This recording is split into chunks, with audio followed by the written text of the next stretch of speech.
We've always been fascinated by historical figures who break the rules and go against the system. Just look at the popularity of movies and series that explore the human side of those who, at least on paper, are supposed to be the villains. And when we talk about ruthless warriors, it's impossible not to picture the classic image of the Norsemen, bearded, violent, and often reduced to generic enemies in horned helmets. But then Vikings came along and changed the game completely. What started as a modest production on the History Channel turned into a global phenomenon, going toe-to-toe with giants like Game of Thrones. And the reason is simple. Vikings isn't just about axe fights and bloodshed, though there's plenty of that. It's the visceral journey of Ragnar Lothbrok, a visionary farmer who dared to sail into the unknown and challenge both kings and gods. The show delivers everything we love: brotherly feuds, crises of faith, and a family so chaotic it makes any soap opera look tame. At its core, it's the rise and fall of an empire built purely on ambition. So today, we're revisiting this saga from beginning to end. Grab your mead, because the road to Valhalla is going to be brutal. The story begins in 793 AD, with a lightning bolt striking a tree and a guy named Ragnar Lothbrok in the middle of a battle. He and his older brother Rollo are wiping out some Baltic tribes. After the fight, while Rollo rests, Ragnar gazes over the battlefield and sees ravens feasting. Suddenly, he sees a mysterious man with a hat and spear, looking like a darker version of Gandalf. Ragnar blinks, and the man vanishes, only to reappear somewhere else. In his mind, Ragnar realizes it's Odin.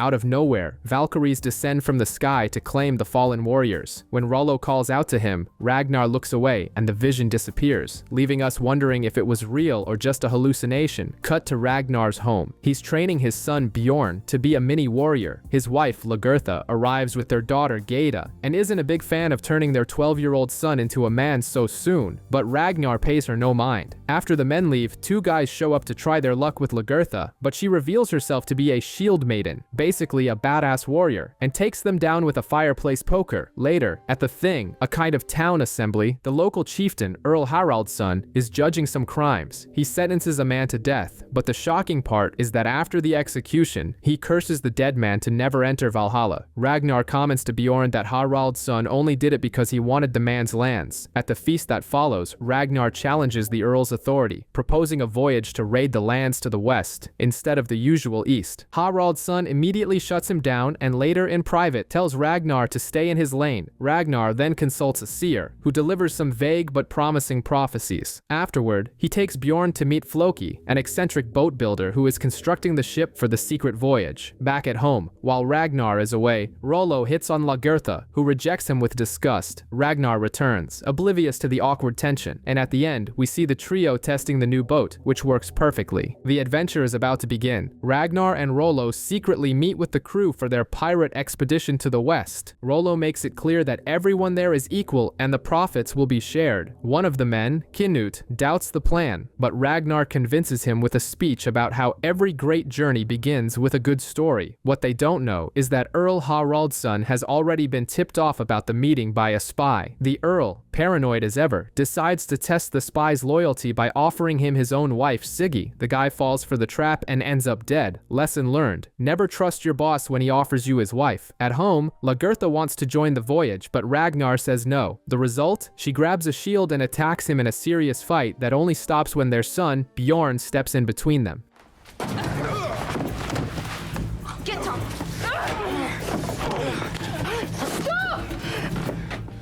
Meanwhile, the crew prepares to leave. Rollo takes advantage of the situation to commit an atrocity against a slave, revealing his darkest side. To make matters even worse, Ragnar and Floki discover that Knut is actually the Earl's half-brother, and he's been spying for him. At sea, they face a storm. Rollo thinks it's Thor being angry, but Floki, the wacky boat builder, says the god of thunder is just celebrating the quality of his ship. On land, in England, a monk named Athelstan has a vision of the ship and thinks it's Judgment Day. Back in Kattegat, Harald's son finds the blacksmith who made Ragnar's anchor and tortures him by burning his face in the fire. The journey becomes tense, and Ragnar is forced to kill a crew member who has a panic attack. Finally, they spot land and arrive at a monastery. The raid is brutal. The Vikings kill several monks and plunder everything. In the midst of the chaos, Ragnar finds Athelstan hiding, clutching a book. The weirdest part is that the monk speaks their language. Rollo wants to kill him, but Ragnar stops him, saying he's worth more alive. Annoyed, Annoyed, Rollo takes out his frustration on a crucifix, and the Vikings head back to their ship with treasures and a new prisoner. Ragnar and his crew return to Kattegat bringing treasures and slaves. As soon as they arrive, Earl Haraldsson is already waiting. He acts like the IRS and confiscates all the gold and silver they brought back. The good news is that he allows each man to choose a single item from the loot for himself. Rollo is furious, but Ragnar seems calm, saying this is just the beginning. When it's Ragnar's turn to choose, everyone expects him to pick the most valuable item, but in a twist worthy of a movie, he ignores the jewels and gold and chooses the monk, Athelstan. Rollo is baffled and thinks his brother has completely lost his mind. To prove his point, Rollo reveals that he hid some of the treasure, and Ragnar calls him a fool, explaining that it was a terrible idea. You idiot. Would Odin expect us to do anything so stupid? Ragnar then returns home with his new prize. The atmosphere in the cabin gets very strange. He and Lagertha, thrilled with the success of their voyage, decide to celebrate right then and there, in front of their children and the newly arrived Athelstan, who watches the whole thing, completely bewildered. After the couple finishes, they approach Athelstan with an unusual proposal. They ask if he'd like to join them. The monk, completely stunned by the culture shock, refuses the offer, explaining that it would be a sin. The night ends with Athelstan probably wondering what kind of bizarre reality show he's landed in. Ragnar and his crew finally arrive in England, but Rollo is already impatient, eager to start smashing things. But Ragnar, who is no fool, has a plan. He waits for the church bells to ring before attacking. A genius strategy, because the town is empty, with everyone at mass. They invade the church and the looting begins. In the chaos, one of the Vikings, Hinut, tries to assault a woman, but Lagertha steps in to put a stop to it. The guy doesn't like it, goes after her, and ends up on the losing side. Lagertha, who is more badass than most men, dispatches him with a knife. Afterward, she tells Ragnar everything, assuring him that no one saw a thing. On their way back to the boat, they are ambushed by King Eilah's soldiers. The fight is ugly, but the Vikings, despite being outnumbered, manage to win. Meanwhile, in Kattegat, Athelstan is babysitting Ragnar's children. The boy, Bjorn, has the brilliant idea of sacrificing the priest to Odin to ensure his father's safe return. Athelstan is like, seriously, God? Is this my life now? When Ragnar returns,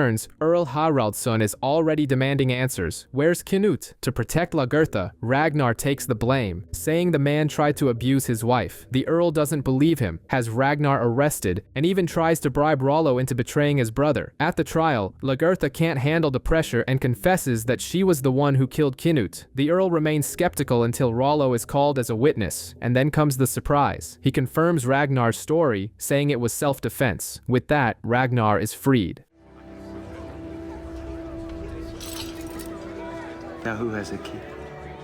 At the celebration, Rollo tells Lagertha he did it for her, not for his brother. To make matters worse, they suffer a surprise attack and a friend of Ragnar's is killed. Shaken and angry, Ragnar goes to a hill, and Athelstan realizes he's not just mourning, he's preparing for what comes next. Earl Haraldsson is busy playing the benevolent leader and blessing babies, while Ragnar is with Athelstan at the river. The priest, tired of being a slave, asks Ragnar what's up because he feels something big is about to happen. Ragnar gets pissed and tells him to shut up and keep cleaning the fish, and the priest's premonition was right. The Earl gathers his men and attacks Ragnar's farm while he's out hunting. Lagertha, a true warrior, leads the defense and even hands a weapon to Athelstan. Ragnar returns in the middle of the chaos and takes an arrow. Even wounded, he manages to get his family to a hiding spot under the house that leads to a boat. To buy time, he surrenders, but then manages to escape by jumping off a cliff into the water, in true action movie style. Athelstan has to jump in to rescue the half-dead Viking. The Earl's men can't find the body and confiscate his boat. Ragnar, on the brink of death, is taken by his family to the home of Floki, the quirky boat builder. Meanwhile, the Earl marries his daughter off to another nobleman to form alliances. His wife Siggy doesn't like it one bit. Rollo shows up at the wedding and pretends Ragnar is dead to try to infiltrate the Earl's inner circle. But the plan backfires. He's captured and tortured to reveal Ragnar's whereabouts. Even with a knife to his face, Rollo sticks to his story. Ragnar is dead. A friend rushes to warn Ragnar that Siggy revealed the torture and that it's all a trap. Ragnar, though seriously injured, has a bold idea. He sends Floki to the Earl to challenge him to single combat. The rule is clear. If the Earl refuses, he'll be branded a coward forever and will never enter Valhalla. Floki arrives in Kattegat and throws down the gauntlet, a fight to the death against Ragnar, and the Earl, to show he's not afraid, accepts. Lagertha thinks it's a terrible idea, since Ragnar is still recovering, but the decision is made. The night before the fight, the Earl confesses to his wife, Siggy, that he actually respects Ragnar because he reminds him of his younger self, but he couldn't support him, or he would lose all his power. The big day arrives. Ragnar and the Earl face off in a brutal fight. Ragnar, despite not being at 100%, manages to win. But instead of a humiliating death, he gives the Earl an honorable way out, slitting his wrists so he can go to Valhalla, a worthy end for a great rival.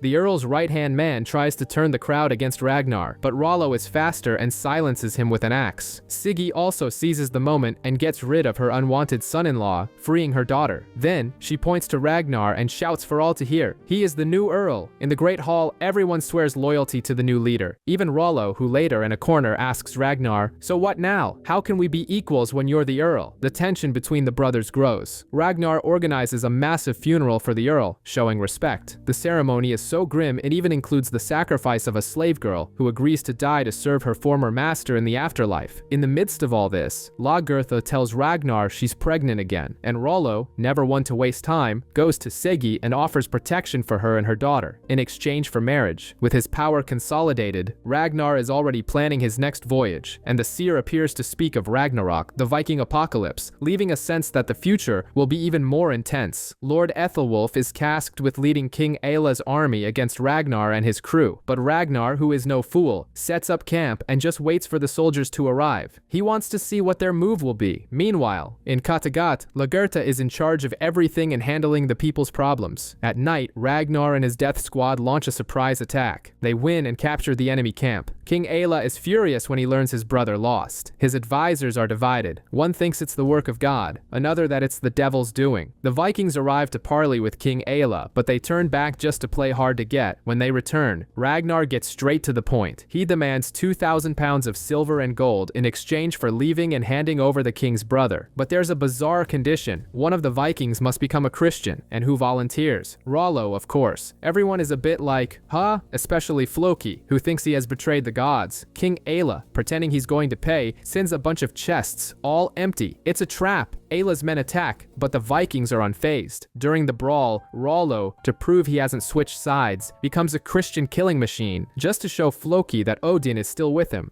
You think Odin is still angry with me now?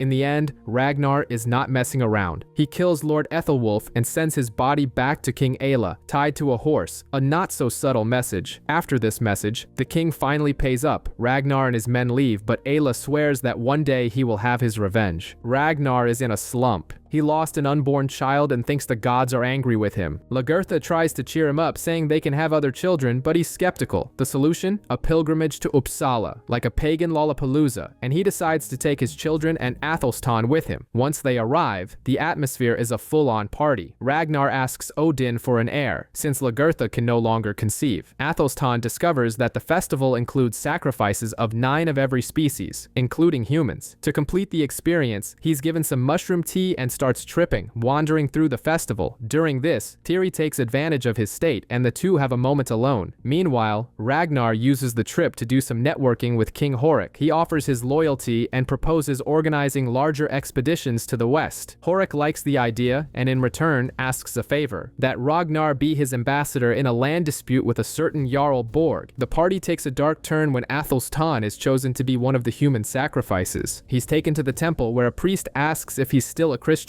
He denies it, but the priest is clever and finds his crucifix. The conclusion? He is unworthy of being sacrificed. Basically, being a Christian saved his skin in the most bizarre way possible. Since the show must go on, Leif volunteers to die in his place, and everyone watches the gruesome ritual. Ragnar travels to Jarl Borg's lands to act as King Horik's diplomat, but Borg isn't interested in a deal. He wants Horik's head on a platter. After much discussion, they decide that Ragnar can negotiate, and Floki is sent to get the king's authorization. Meanwhile, in Kattegat, a mysterious plague is spreading and little Gerda falls ill. Lagertha, desperate, goes to see the seer, who tells it like it is. The greatest danger to Ragnar is Ragnar himself, and she couldn't be more right. In Borg's lands, Ragnar meets a woman, Aslaug, who introduces herself as a princess. There's a spark between them, and it doesn't take long for things to heat up. His son Bjorn catches them in the act and is furious. Ragnar promises it won't happen again.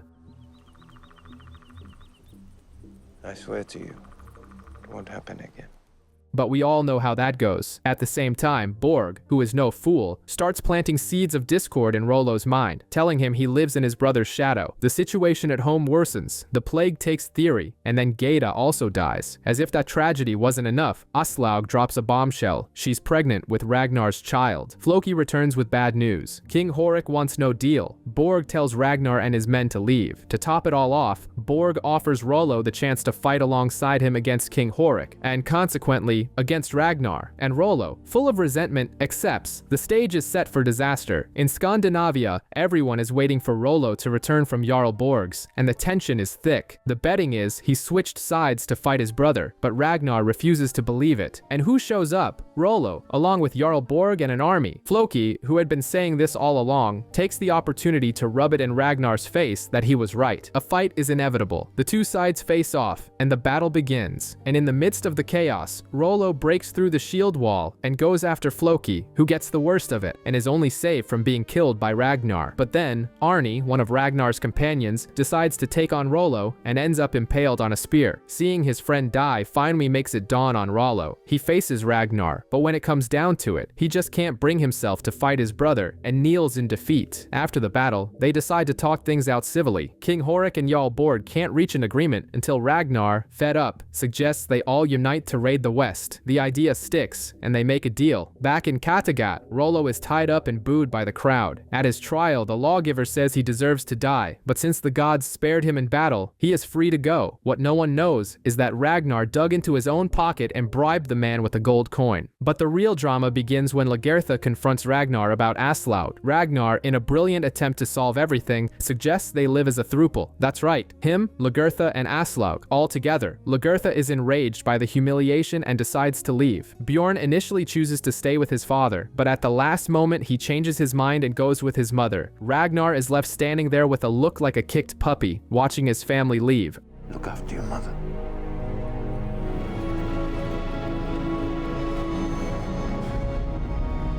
Only to return home and find a very pregnant Aslaug waiting for him. 4 years have passed. Aslaug has already given Ragnar 2 sons and is pregnant with a third. The people of Kattegat are getting restless, comparing Ragnar to the old Earl Harald's son for not having led any more raids. So Ragnar announces they are going back to England. Meanwhile, Rollo has become the town drunk, who has already lost everything, gives him a reality check and tells him to ask Ragnar for a second chance. Aslaug, sensing that Ragnar has his eye on a servant girl, makes a grim prophecy. Their next son will be born with the image of a serpent in his eye. This bothers Ragnar so much that he consults the seer about his son's futures. Rollo goes to Ragnar and practically begs to get back on the team. Ragnar, after a lecture, says he'll think about it. King Horik and Jarl Borg arrive to join the expedition, but the beef between them continues. Horik doesn't trust Borg and tells Ragnar to uninvite him from the party, which infuriates the Jarl. Before leaving, Rollo refuses one last offer from Borg to betray his brother, showing that he might have learned his lesson. The fleet sets sail, but a violent storm hits them head-on, and they lose several ships. When they finally spot land, they realize they're in an unknown place, Wessex. They've barely disembarked when they are attacked. In the battle, Horik's son is wounded, and Athelstan, the former priest, claims his first victim to save Ragnar. As a reward, he's given an armband and the respect of his leader. Upon interrogating the survivors, Athelstan discovers that the local king is named Egbert, a man who, he says, is as cunning and ambitious as Ragnar himself. The game has just gotten more interesting. Ragnar and his crew set out to raid the minster at Winchester, which, according to Athelstan, is full of treasure. Meanwhile, King Egbert, playing 4D chess, sends his son to assemble an army, but not to defend the location. He wants to let the Vikings attack so he can study their tactics. A true strategist, far away in Hedeby, Lagertha's life is anything but easy. Her new husband, Earl Sigvard, is an an abusive jerk, and Bjorn warns him that if he touches his mother again, things will get ugly. Back in Kattegat, Aslog gives birth to Sigurd, and the prophecy comes true. The baby indeed has a serpent-like mark in his eye.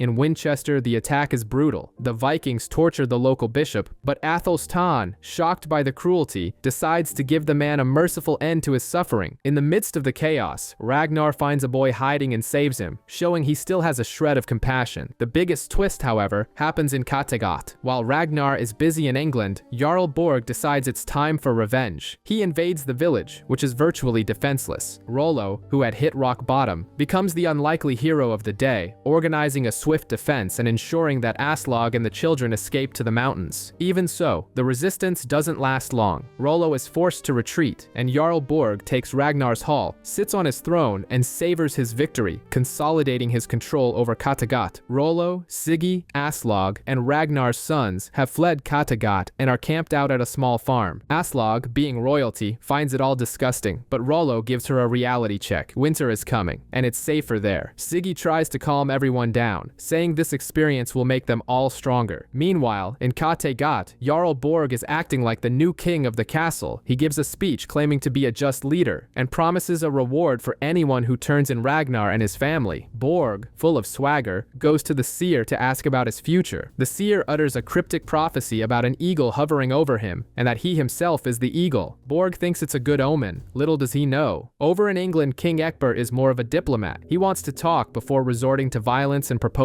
a hostage exchange. Ragnar goes to meet him and finds the king in a bathtub, like a spa scene. Ecbert asks why they didn't just leave with the gold, and Ragnar reveals that what he really wants is land to farm, because deep down, he's a farmer. The conversation is going well, but bombshell news arrives by boat. Jarl Borg has taken Kattegat. Ragnar's face darkens instantly. Bjorn, now a grown man, runs to warn his mother, Lagertha, but her new husband, the jerk Earl Sigvard, wants nothing to do with helping. The guy even tries to force himself on her, but she defends herself and leaves him on the floor. Athelstan, for his part, is having an existential crisis. He's fed up with the Viking savagery and starts having visions of a bleeding cross.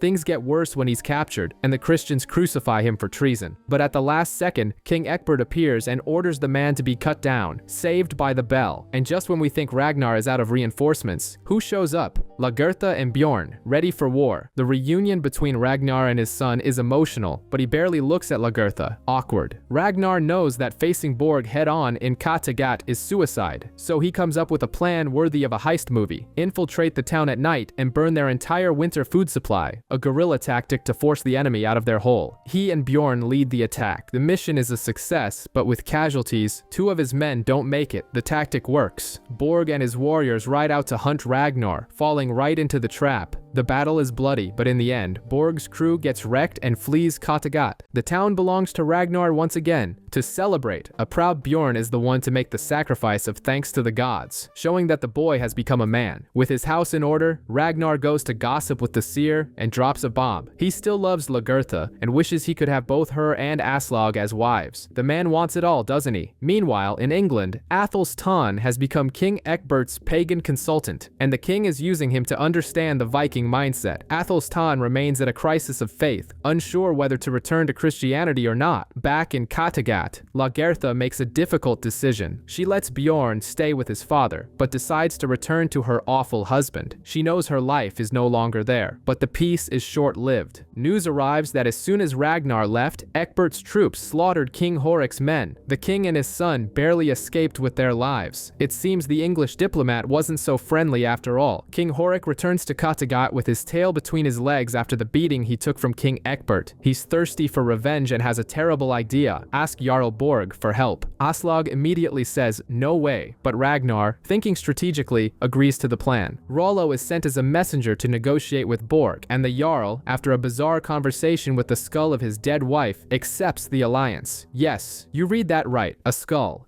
You think I should go? She thinks I should go. In England, Athelstan has moved up in the world. He's now King Ecbert's confidant, responsible for looking after some top-secret Roman scrolls. Ecbert makes it clear, if he opens his mouth, crucifixion is back on the table. Meanwhile, Lagertha returns home and her husband proves he's the worst guy in the world. He has her beaten, then humiliates her in front of everyone during dinner, but he messed with the wrong Valkyrie. Filled with rage, she stabs him in the eye, and one of his own men finishes the job. Maximum level girl power. Back in Kattegat, Jarl Borg arrives all cheerful, thinking he's about to get his revenge alongside Ragnar, except it was all a trap. During the night, his men are burned alive inside a barn, and he is captured. Ragnar has not forgiven the attack on his family. Revenge will be served on a brutal platter. Jarl Borg is sentenced to be executed by the Blood Eagle. Things are about to get ugly. Ragnar and Horik are planning to return to England, but they figure they need more ships and warriors. To avoid scaring off potential allies, Horik smoothly convinces Ragnar to postpone Jarl Borg's execution. Meanwhile, in the show's romantic subplot, Helga reveals she's pregnant with Floki's child. They decide to get married, but Floki, ever the contrarian, thinks they don't need Ragnar's blessing for anything. As for Ragnar, he's worried about his friend Athelstan and consults the seer. The cosmic gossip is that Athelstan is alive but going through a spiritual identity crisis, torn between being a Christian and a Viking. Across the sea in England, King Ecbert is playing 4D chess. He proposes an alliance with King Aela against the Kingdom of Mercia, and, of course, against the return of the Vikings. To seal the pact, there's even an arranged marriage between their children, very Game of Thrones style. Back in Kattegat, Ragnar's call for aid is answered by a mysterious figure who turns out to be Lagertha. The ex is back, more powerful than ever. And speaking of drama, Rollo discovers that Siggy has been sleeping with King Horik, which is definitely going to end badly. In the end, patience with Jarl Borg runs out. The man is brought to the center of Kattegat, thinking until the very last second that he would escape. But no, Ragnar performs the infamous Blood Eagle on him. Borg endures the torture without screaming, like a true warrior, securing his place in Valhalla.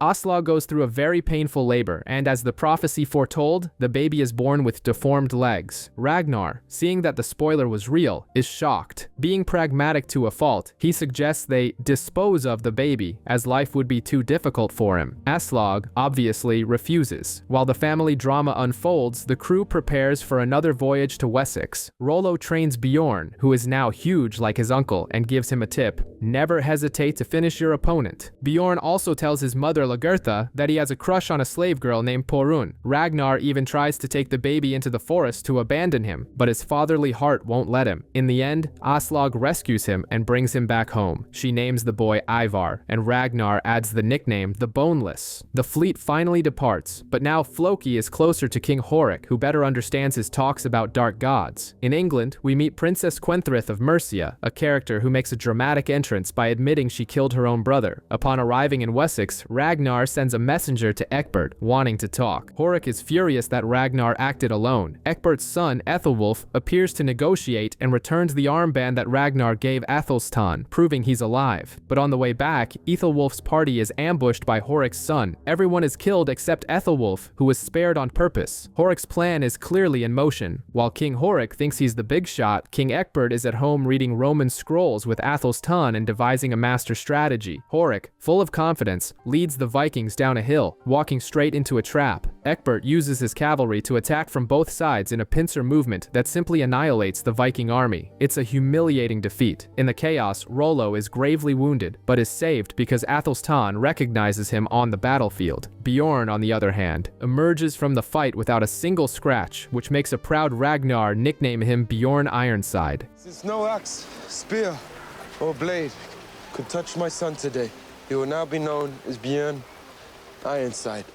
King Aela, with blood in his eyes, wants to wipe out what's left of the Vikings, but Ecbert, always thinking 10 steps ahead, has a much more interesting proposal. He offers the Vikings land and hires them as mercenaries to fight for him against Mercia. Basically, he turns enemies into employees. Rollo is returned to the group, and several warriors accept the new job with Princess Quenthrith. And in the most important decision of the episode, Athelstan chooses to leave his life in England behind and return to Kattegat with Ragnar. The bromance won out. To wrap things up, Aslog frees Porun, Bjorn's girlfriend, making her a free woman. King Horik's family arrives in Kattegat, and the entire village goes into party mode. Before the feast, Horik gives a very political speech, saying that he and Ragnar are partners, like Batman and Robin, equal in power. In the middle of the party, Floki goes to have a chat with Horik, who throws cold water on him and says he doesn't trust him. Floki, already a bit drunk, gets pissed and takes it out on Athelstan, blaming the ex-monk for everything bad that's happening. Meanwhile, Siggy tries to flirt with King Horik, but he shuts her down immediately. Later, Horik speaks with Floki again and lays out the truth. To prove his loyalty, Floki will have to kill someone important. And so it happens. Floki shows up with some suspicious mushrooms and forces Rollo, who is sick in bed, to eat them. He also sends the same mushrooms as a gift to Torsten, who dies shortly after. Bjorn swears revenge, and Floki puts on a big show, vowing to destroy the killer. With Floki's loyalty proven, Horik reveals his plan. The next day, he will eliminate Ragnar, Lagertha, Aslaug, and all the children. Floki's mission? To kill Bjorn. Horik also recruits Siggy, promising to make her a queen if she kills Ragnar's sons. As the evil plan unfolds, the attack on Kattegat begins. But, surprise, it's all a giant trap. Rolmo wasn't poisoned, and Torsten shows up very much alive. Floki and Siggy never betrayed Ragnar. Horik's army is slaughtered. Lagertha personally takes care of the king's wife, and Ragnar corners Horik in the main hall. After pleading for his son's life, Horik faces his destiny. He is attacked by Lagertha, Bjorn, Torsten, and finally, by a Ragnar in full-on rage mode, who executes him brutally. The final scene is Ragnar on top of a cliff, holding Horik's sword, the new king in town.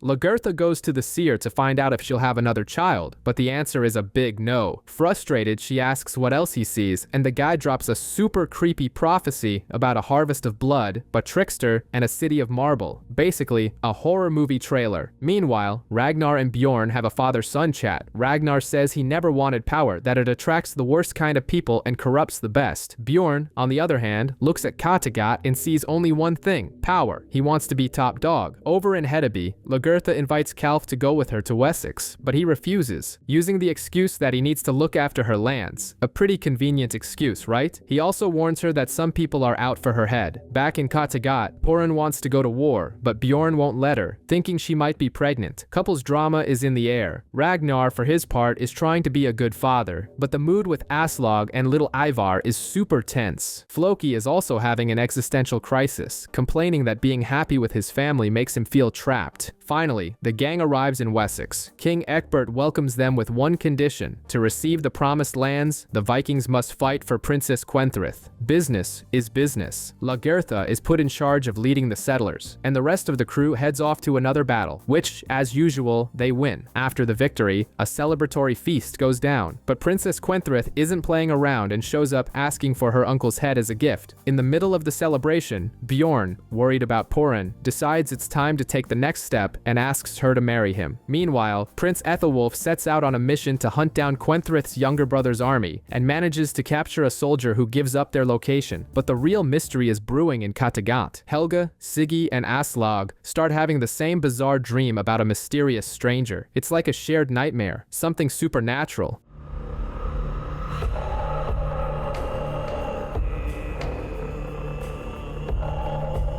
The situation gets even weirder when, out of the blue, Helga comes face to face with the man from her dreams in real life. The guy just showed up out of nowhere, and now, we're just left wondering what kind of trouble this new character is going to bring. He's got a messed up hand, and Helga, Siggy, and Aslaug take care of him. In return, the guy, who looks like he walked straight out of a folk metal music video, tells some crazy stories about his travels and the gods, basically mesmerizing the three of them. Meanwhile, the Vikings are in full mountain climber mode, scaling a mountain to get to Princess Quenthrith's brother. In a family-first moment, she asks Ragnar not to kill her little bro. The climb gets tense when they can't see what's on the other side of a cliff. Torsten, proving he has more guts than brains, volunteers to go first and dies like a true hero, riddled with arrows. His death kicks off the fight. All hell breaks loose. Porun gets the worst of it and is gravely injured. And in the end, Quenthrith's brother surrenders. Back in Kattegat, the mood is heavy. A fisherman finds two boys drowned in his nets. Siggy, who is already already suspicious ever since Harbord arrived, gets even more freaked out by the situation. She decides she's had enough of the mystery and goes to have a chat with the seer to try to understand who Harbord is and what her bizarre dream about him means. Ethelwulf tries to act all friendly with Rollo and Floki, but Floki keeps a long face, pissed off at the idea of fighting alongside Christians. He makes no secret of his grudge. Far away, Calf and Einar, who look like two soap opera villains, are already plotting what to do when Lagertha returns. Calf reveals his master plan. He's invited an important person to solve the Lagertha problem. And who is it? None other than Erlendur, King Horik's son, who is now married to Jarl Borg's widow. It's like a reunion of all the gang's enemies in one place. The greatest tragedy, however, happens in Kattegat. Aslog's two sons, who shouldn't have been alone, run onto a frozen lake. The ice breaks, and they both fall in. Siggy, without a second thought, runs after them and dives in to save them. She manages to push them out, but ends up drowning. And who conveniently appears to help pull the boys from the water? Harbord. Very suspicious.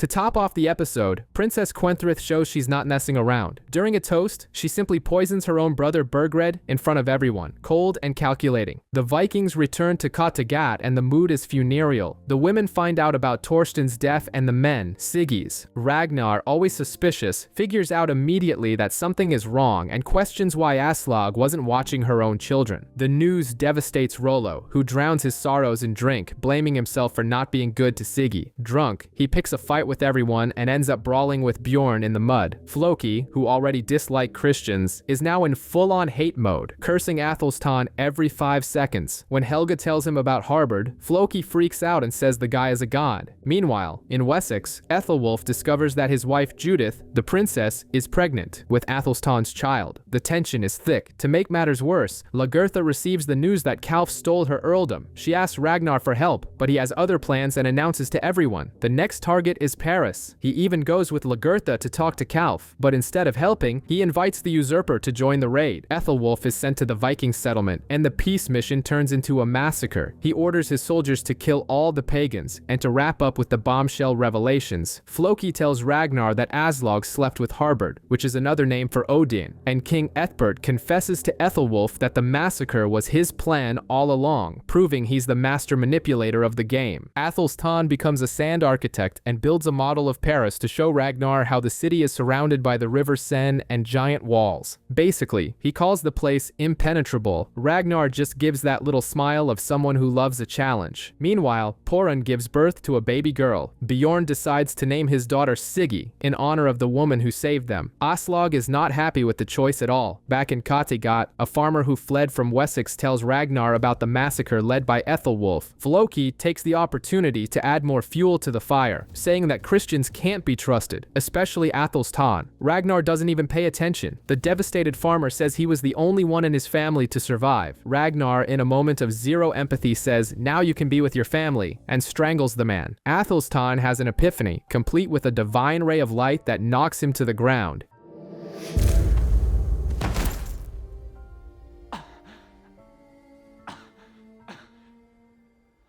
He rededicates himself to his faith and throws away his sacred arm ring. And who's spying on the whole thing? Floki, the official stalker. Over in Wessex, Judith gives birth to a son, but the bill for adultery comes due. After a cut, she screams that the child's father is Athelstan. King Ethbert, instead of freaking out, declares the baby a gift from God. Floki shows Athelstan's discarded arm ring to Bjorn, who also admits to being worried about his father's interest in Christianity. Athelstan tells Ragnar he has rediscovered his faith and wants to leave, but Ragnar refuses to let him go, saying he's the only one he trusts. Suddenly, a new fleet arrives to join the attack on Paris, and in the middle of it all, Bjorn gets dumped by his wife, who suggests he find another woman for a night. He ends up seducing Torvi, Jarl Borg's widow. In the midst of all this, Floki has a vision that blood must be spilled. He goes to Kattegat, finds Athelstan praying, and kills him. Athelstan accepts his fate without a fight. Ragnar, completely devastated, carries his friend's body up a mountain mountain, buries him near a waterfall, shaves his head, and puts on Athelstan's cross necklace. The Viking fleet arrives in Francia, ready for the biggest battle of their lives. And right off the bat, Ragnar shocks everyone by announcing that Floki will lead the attack. Yes, the same Floki who just committed a murder and has been freaking out. The crew is left completely baffled. As the Vikings and the Franks prepare for the siege, we're introduced to the home team: Count Odo, the military commander of Paris, Emperor Charles, who seems more like a decoration on the throne, and his daughter, Princess Gisla, who immediately shows she has more backbone than her father. The Christians gather to pray, asking for protection from the pagans camped on the other side of the river. Far away in England, Ethelwulf is sent on a diplomatic mission to reassert Wessex's control over Mercia. Queen Quenthrith tries to play tough, threatening that Ragnar will return for her son, little Magnus. But Ethelwulf isn't fazed in the slightest. He basically ignores her threat and forces her to sign the documents that officially make Mercia a vassal state of Wessex.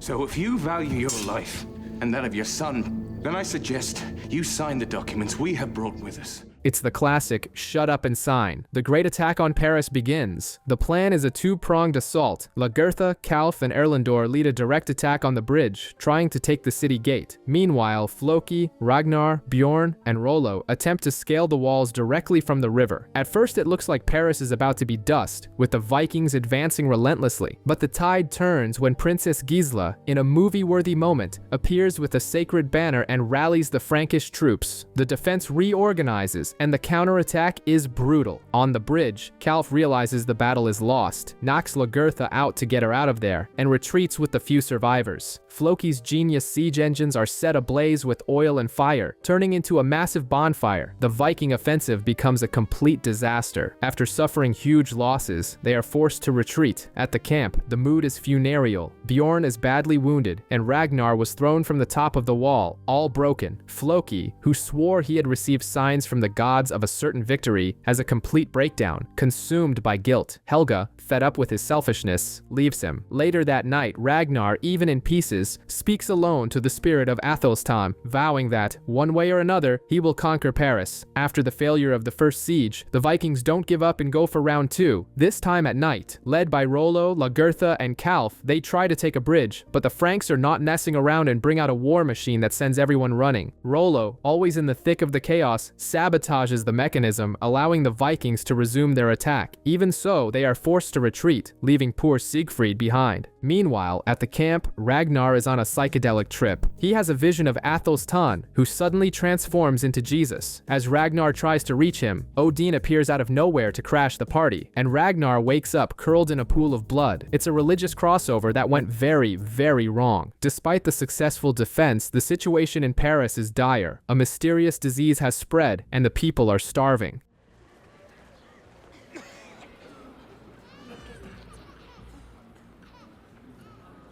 Count Odo convinces Emperor Charles to negotiate with the pagans to end the suffering. Over in Kattegat, a Christian missionary named Ansgar tries to preach, but ends up being tested and fails miserably, earning a one-way ticket to the grave. Back in Paris, Ragnar meets secretly with the Franks. He refuses their gold and silver. Sensing his end is near, he makes the most random request of all. He wants to be baptized to reunite with his Christian friend Athelstan in the afterlife. And so, in front of all his shocked Viking warriors, Ragnar is baptized. The look of confusion on their faces is priceless. The Franks keep their promise and pay a fortune in gold and silver, but the Vikings remain camped out, like that guest who just won't leave. When asked why, Bjorn says his father is too weak to travel and, as a last wish, wants a Christian burial. The Franks, suspecting nothing, agree. Ragnar's baptism had already left everyone on edge, but when the leader apparently dies, the shock is total. Bjorn takes command, and Ragnar's body is placed in a wooden coffin. Lagertha, Rollo, and Floki say their goodbyes, each in their own way. Lagertha is confused, imagining him in heaven. Rollo can barely hide his relief, and Floki, the most complex of them all, mutters, "I love you, I hate you, and you owe me." Then comes the greatest Trojan horse plan in Viking history. The coffin is carried inside the Paris cathedral to be blessed, but when the bishop approaches, surprise! Ragnar leaps out of the coffin, more alive than ever. He grabs Princess Gisla as a hostage and forces the guards to open the gates. The rest is history. The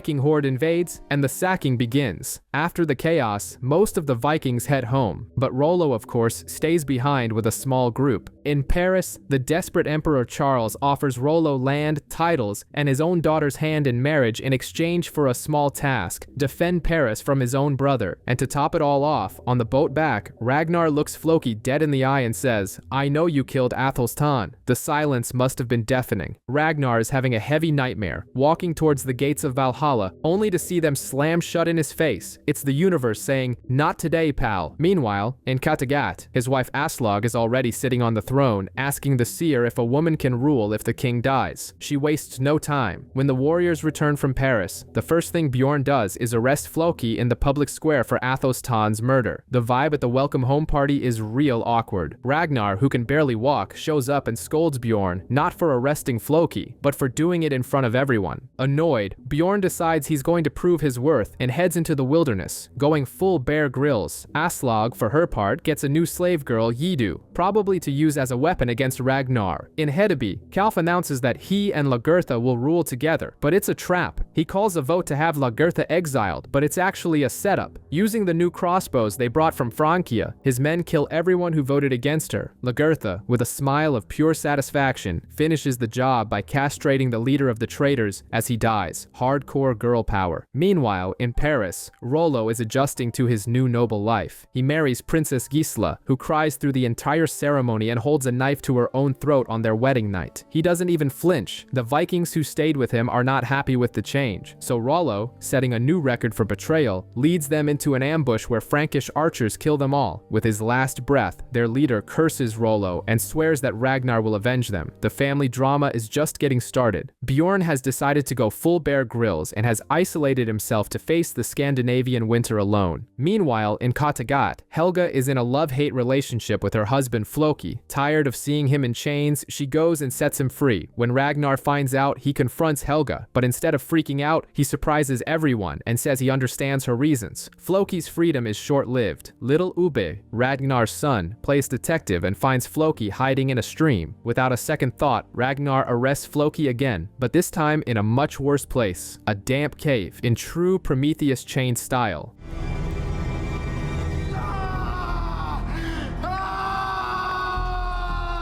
The family drama doesn't stop there. When Aslog tries to defend Floki, Ragnar's patience runs out and he shoves her to the ground. Later, we understand why Ragnar went easy on Helga. He finds her digging a grave in the frozen ground for their daughter, who has died. The saddest part, Floki doesn't even know yet. Far away in Wessex, King Ecbert wants to rescue Queen Quenthrith, who has been kidnapped. His son Ethelwulf leads the rescue in a brutal battle and manages to save the queen. Little does he know that while he was risking his life, his wife Judith was having an affair with his own father, King Ecbert, and in Paris, Rollo is trying to adapt. He cuts his hair and wears new clothes, but his wife Gisla won't stop mocking him. Still, he shows he's not just a brute and suggests a brilliant plan: build forts and a giant chain to stop the Viking longships from coming up the river. Strange things are happening. Both Ragnar and King Ecbert, miles apart, have a vision of the deceased Athelstan saying a single word: mercy. In Paris, Rollo continues his French lessons, even as Gisla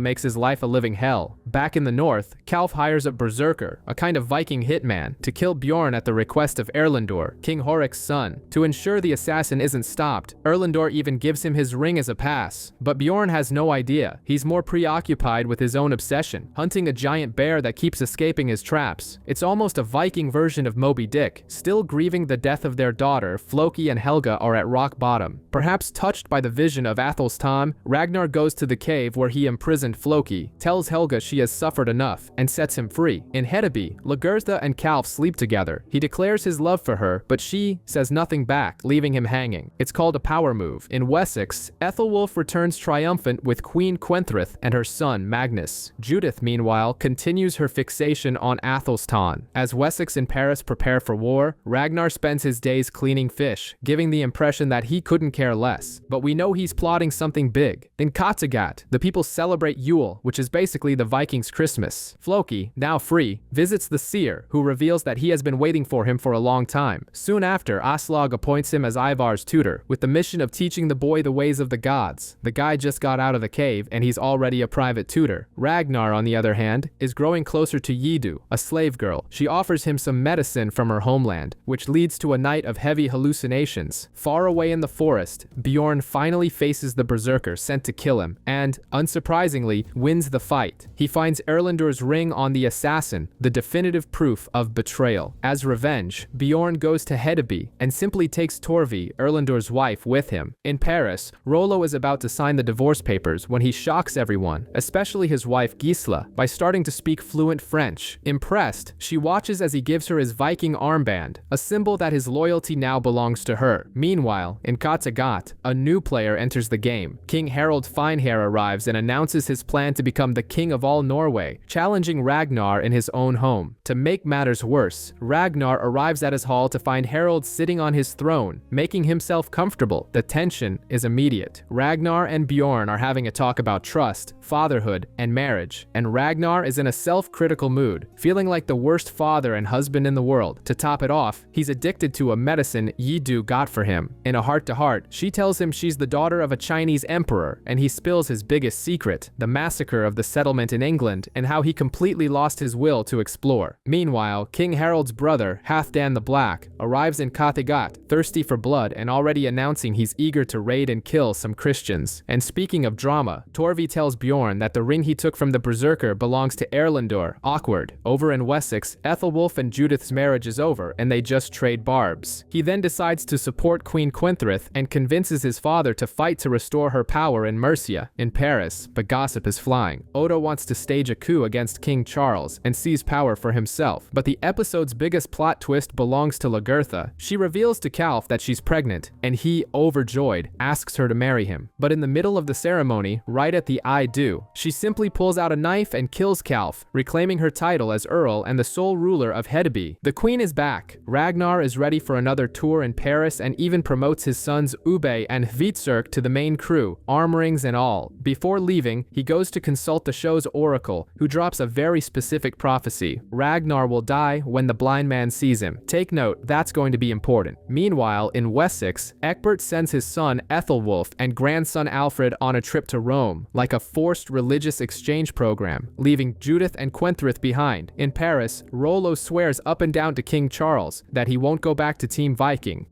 I will not betray you. I will not betray Paris, and I will not betray my wife. Count Odo, in a very bizarre moment, reveals his plan to kill the king while whipping his mistress. Back in Kattegat, as soon as the warriors set sail, Harbard, the mysterious wanderer, reappears. The journey to Paris is anything but smooth, and a storm separates the group. Ragnar, Lagertha, and Harald arrive first. Ragnar questions Lagertha for risking their unborn child in battle, and she replies, "Mind your own business. You're not my husband anymore." Ouch. The brothers Harald and Halfdan arrive in full psycho mode, burning prisoners alive. Ragnar, increasingly dependent on his medicine, starts having flashbacks to when he was a simple farmer. And when they finally approach Paris, the surprise. Rollo is there, waiting for them. But on the French side, the betrayal is now official. The battle begins with Ragnar's plan, a dual attack by land and by river. It sounds brilliant, but the Franks aren't playing around and have towers with ballistae that are like medieval machine guns. Rollo, now playing for the other team, shows he knows Viking tactics well. He sees Lagertha's army getting bogged down in a swamp and sends arrows flying everywhere, but his masterstroke is a giant metal chain that he raises in the middle of the river, flipping the Viking longships like they're made of paper. Things get ugly, with firebombs and arrows raining down, and the Vikings have to get out of there. During the retreat, Ragnar, completely pissed, yells at Rollo that he saved his life when everyone wanted him dead. The brotherly tension is thick. While all hell breaks loose in Paris, in Kattegat, Harbard is taking advantage of the warrior's absence, and Sigurd sees him making out with Aslaug.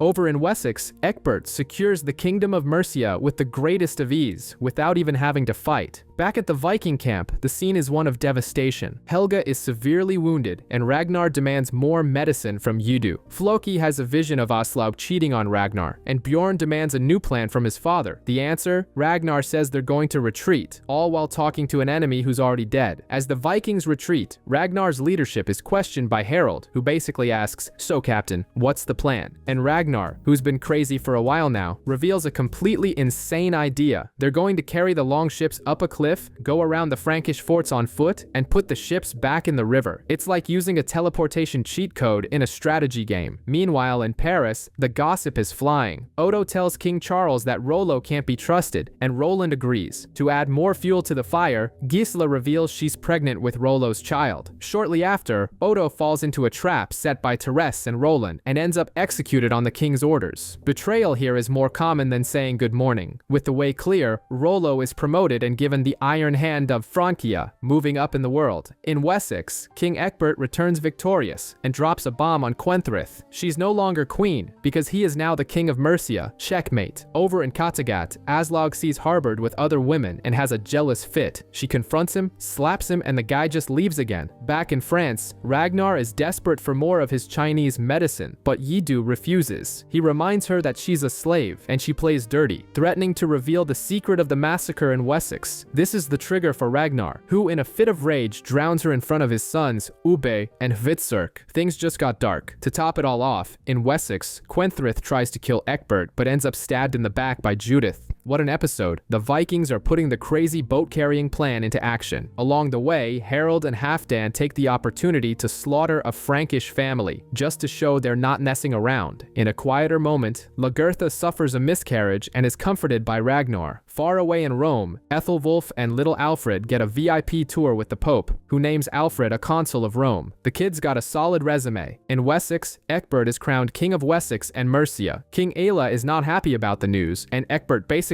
tells him they're not in the same league anymore. In Kattegat, the tragedy continues. Sigurd finds little Siggy dead in the river. He runs to tell Aslaug, who reacts as if she just lost her house keys. She simply shrugs and goes to make jokes with Ivar, Mother of the Year candidate. The Vikings finally get close to Paris and put the boats back in the water, but before the party, there's more drama. Erlendur orders Torvi to kill Bjorn with a crossbow, but she pulls a Uno reverse card, turns the weapon around, and kills Erlendur himself. Bjorn goes to tell Ragnar, who's suffering from withdrawal from his medicine, and says Paris can't be taken without him. But Ragnar couldn't care less about Paris. He stares at the horizon and says he has only one goal, Rollo. He whispers to himself that he has to kill his brother. It just got personal. The battle everyone's been waiting for finally begins. On the river, the Frankish fleet approaches, led by none other than Rollo. In Paris, King Charles cleans house and executes Roland and Therese, while Gisela prays for her husband. All hell breaks loose on the water, and the Vikings even manage to defeat the first wave of ships, but then Rollo leads the rest of the fleet in a bloody assault. Halfdan, Floki, and Lagertha are all seriously wounded. Then, the moment of truth, Ragnar and Rollo finally face off. The fight is brutal, a true stalemate between the two titans, but no one wins. In the end, the Franks gain the upper hand.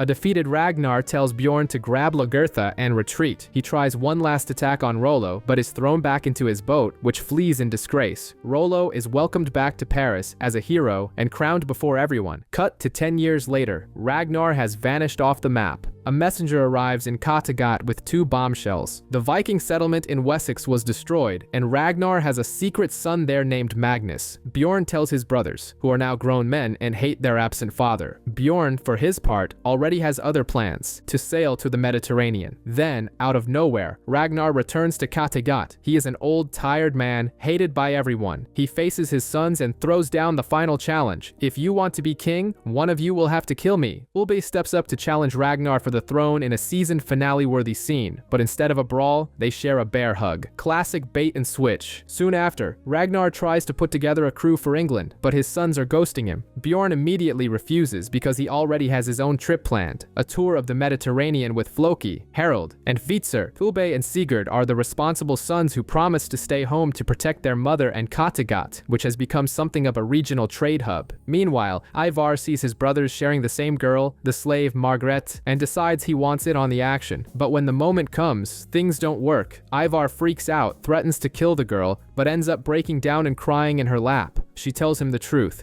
Being Ragnar's son is a much heavier burden than being a nobody. Ragnar begins a farewell tour. First, he visits Floki and drops an unexpected "I love you." Then, he pops over to Hedeby to apologize to Lagertha. She declines his invitation to go with him, but they share a kiss between exes who still have feelings for each other. On the way back, the guy is so beaten down that he tries to do something drastic, but even the crows are against the idea and snap the rope. Back in Kattegat, he finds Ivar on the throne and makes his final offer, and Ivar, with nothing to lose, accepts on the spot. Ragnar is trying to gather a crew to go to England, but his popularity is lower than a cell signal in a tunnel. Everyone thinks the gods have unfollowed him. Meanwhile, Bjorn plans his voyage and announces he'll have to have a chat with his uncle Rollo in France. At home, the mood is great, with Sigurd throwing it in Ivar's face that everyone just pities him. To liven up the party, Harold and Halfdan arrive to join Bjorn's expedition. Bjorn keeps a close eye on them, knowing Harold has a reputation for collecting crowns. Lagertha also shows up in Kattegat, and her meeting with Aslog is pure tension. They even make a sacrifice together for their sons. But right after, Lagertha lays it on the line. "I will never forgive you, and you will never be the queen here. Basically, I'll watch your back." With no crew, Ragnar digs up an old treasure and uses the money to bribe some elderly Vikings to go with him. Before leaving, Ragnar has a moment with Aslog, thanking her for letting their sons like him. And Aslog, who's a part-time seer, has a vision of Ivar drowning and warns him not to go. But nobody listens, right? Bjorn sets sail with a massive fleet, while Ragnar and Ivar leave with their little boats, which are swallowed by a storm. Things went very, very wrong. Ragnar, Ivar, and a handful of Vikings survive the storm and wash up on a beach in Wessex. The remaining crew immediately starts blaming Ragnar for the mess. Meanwhile, Ethelwulf finds the Black Raven banner and rushes to inform King Ecbert, who reacts with the calm of someone sipping tea. "Relax, it's just one guy." Meanwhile, in Francia, Bjorn's fleet arrives, but instead of a warm welcome, Uncle Rollo throws everyone in prison. Harold and Halfdan are pissed at Bjorn for trusting the family traitor. Later, Rollo shows up with a proposal. He'll grant them passage if he can come along for the ride. The guy just can't pick a side, and the chaos isn't just happening abroad. In Hedeby, Lagertha captures Ubbe and Sigurd and marches to attack Kattegat. Her goal? To take Aslaug off the throne once and for all. Back in Francia, Bjorn's crew accepts Rollo, but not before giving him a Viking baptism. They tie him to a rope and drag him under the ship, but Rollo is one tough son of a bitch. He survives and even comes up laughing. In Wessex, Ragnar and Ivar decide the remaining survivors are just weighing them down, and in a very Game of Thrones move, kill their own companions while they sleep. Alone, the father and son arrive at the royal town and simply turn themselves in. In Kattegat, Queen Aslaug decides she's had enough and surrenders to Lagertha, basically handing over the crown. In return, all she wants is a free pass out of town, promising that her sons won't seek revenge. Lagertha, with a face that says deal, accepts, and then, in a twist worthy of a soap opera, puts an arrow in Aslaug's back. End of story. Just then, Ubbe and Sigurd arrive to find Lagertha sitting on the throne, looking all-powerful. Ubbe goes ballistic and tries to attack, charging her warriors in an attempt to reach the new queen, but gets nowhere.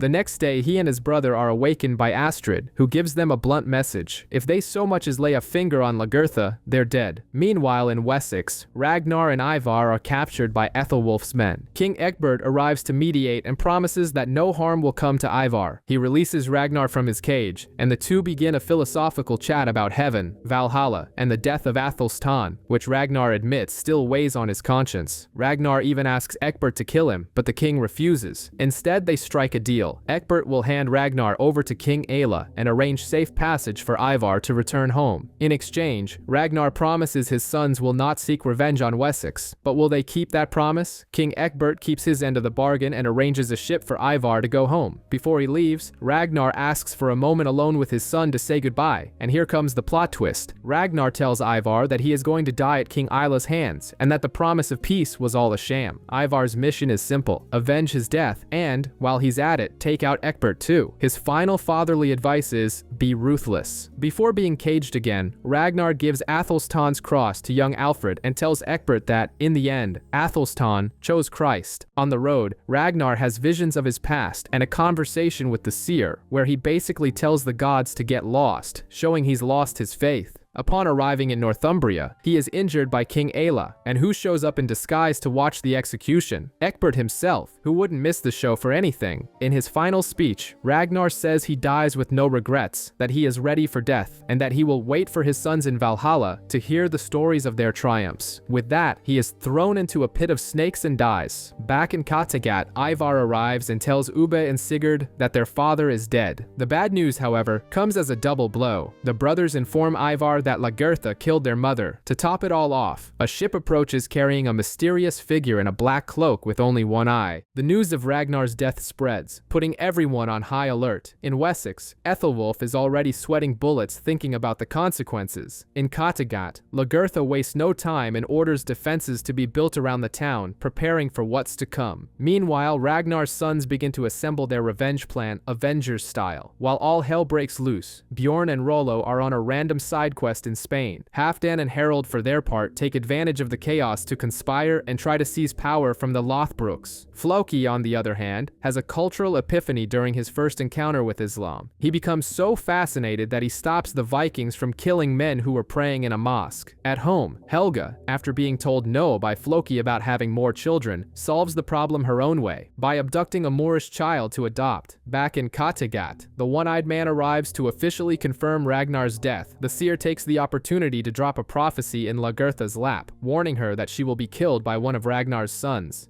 Will I be killed by a son of Ragnar? Yes.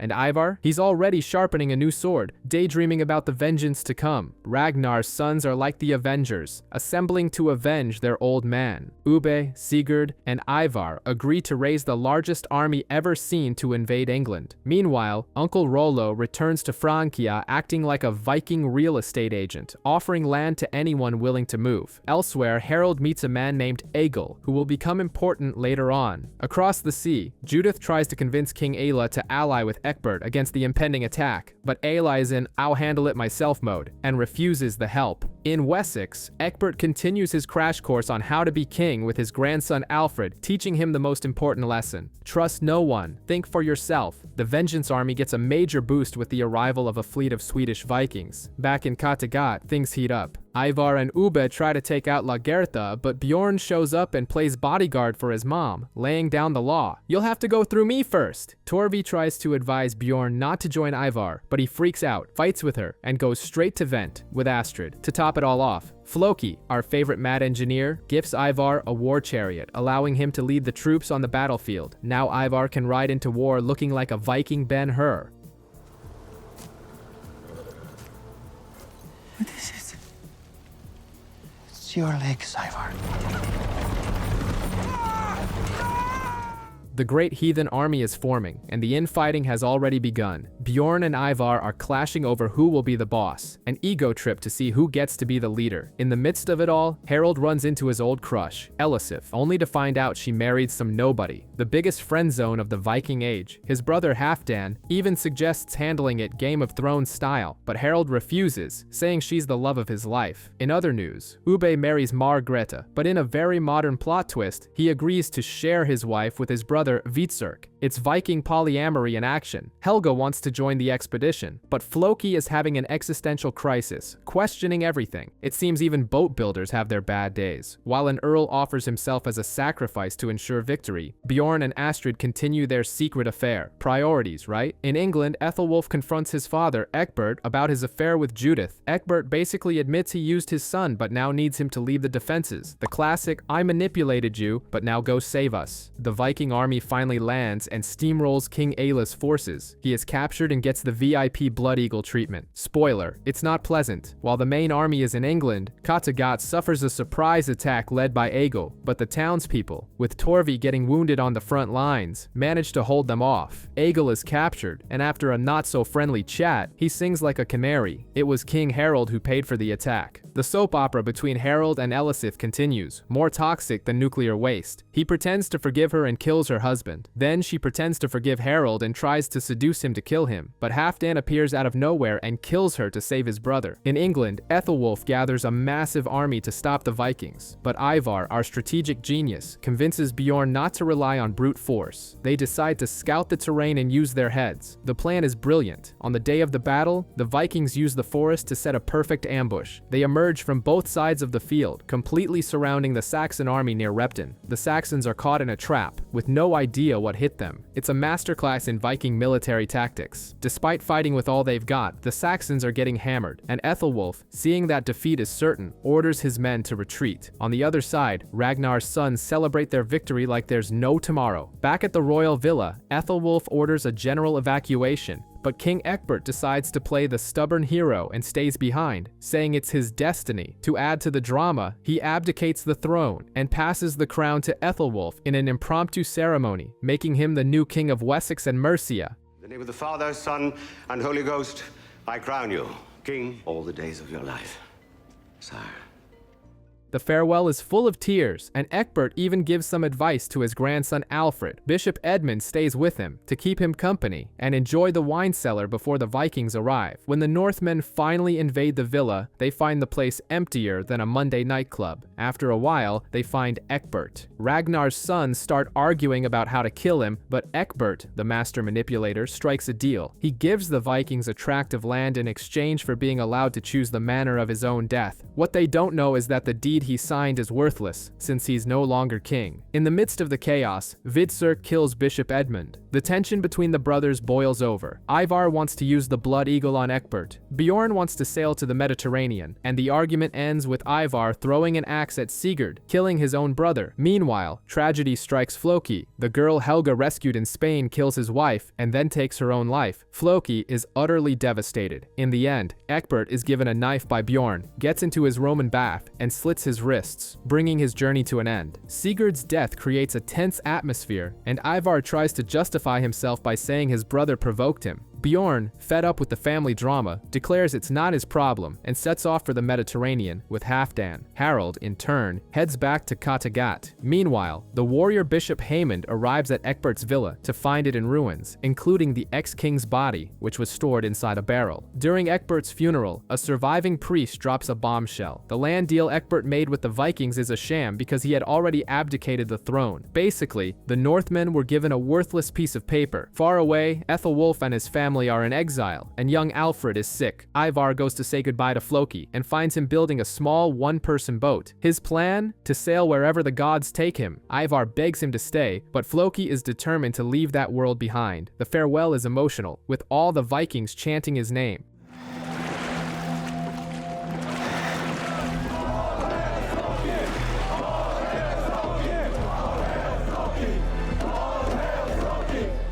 With Floki gone, the brothers once again disagree. Ube wants to settle down and farm the land they won, but Ivar, ever thirsty for battle, wants to continue raiding and suggests taking the city of York. Hvitserk sides with Ivar. The plan is to attack York during a Christian holiday, taking advantage of the city's distraction. The attack is a success, and they conquer the place easily. In Kattegat, Harold arrives and shares the news with Lagertha. Ragnar's revenge is complete, but Sigurd was killed by Ivar. Lagertha, suspicious, asks why he really came back, and Harold doesn't hide his ambition to take the throne for himself. The queen doesn't like the sound of that at all and points a sword at him. After days adrift, Floki finally reaches a stunning new land, which he believes to be Asgard, the home of the gods. His divine GPS seems to have worked. Meanwhile, in Kattegat, Harold is Lagertha's prisoner. In a bold move, he asks her to marry him to form an alliance. She not only scoffs at the offer, but gets her revenge on him while he's in chains. Shortly after, Harold's men free him and abduct Astrid, Lagertha's second-in-command. Wasting no time, Harold makes the same marriage proposal to Astrid, proving he doesn't give up easily. Far away, young Prince Alfred has a mystical vision of Athelstan, who warns him about the Vikings' presence in the city of York. Armed with this otherworldly intel, King Ethelwulf joins forces with Bishop Haemon to organize the Saxon resistance. In York, the tension between Ragnar's sons is escalating. The mistrust between Ube, who seeks a peace treaty, and Ivar, who only thinks of war, is about to explode. To make matters worse, Ivar surprises everyone by standing up, using an ingenious system of metal leg braces and a crutch. Ivar the Boneless can now walk, which makes him even more dangerous and unpredictable. A clash between the brothers seems inevitable.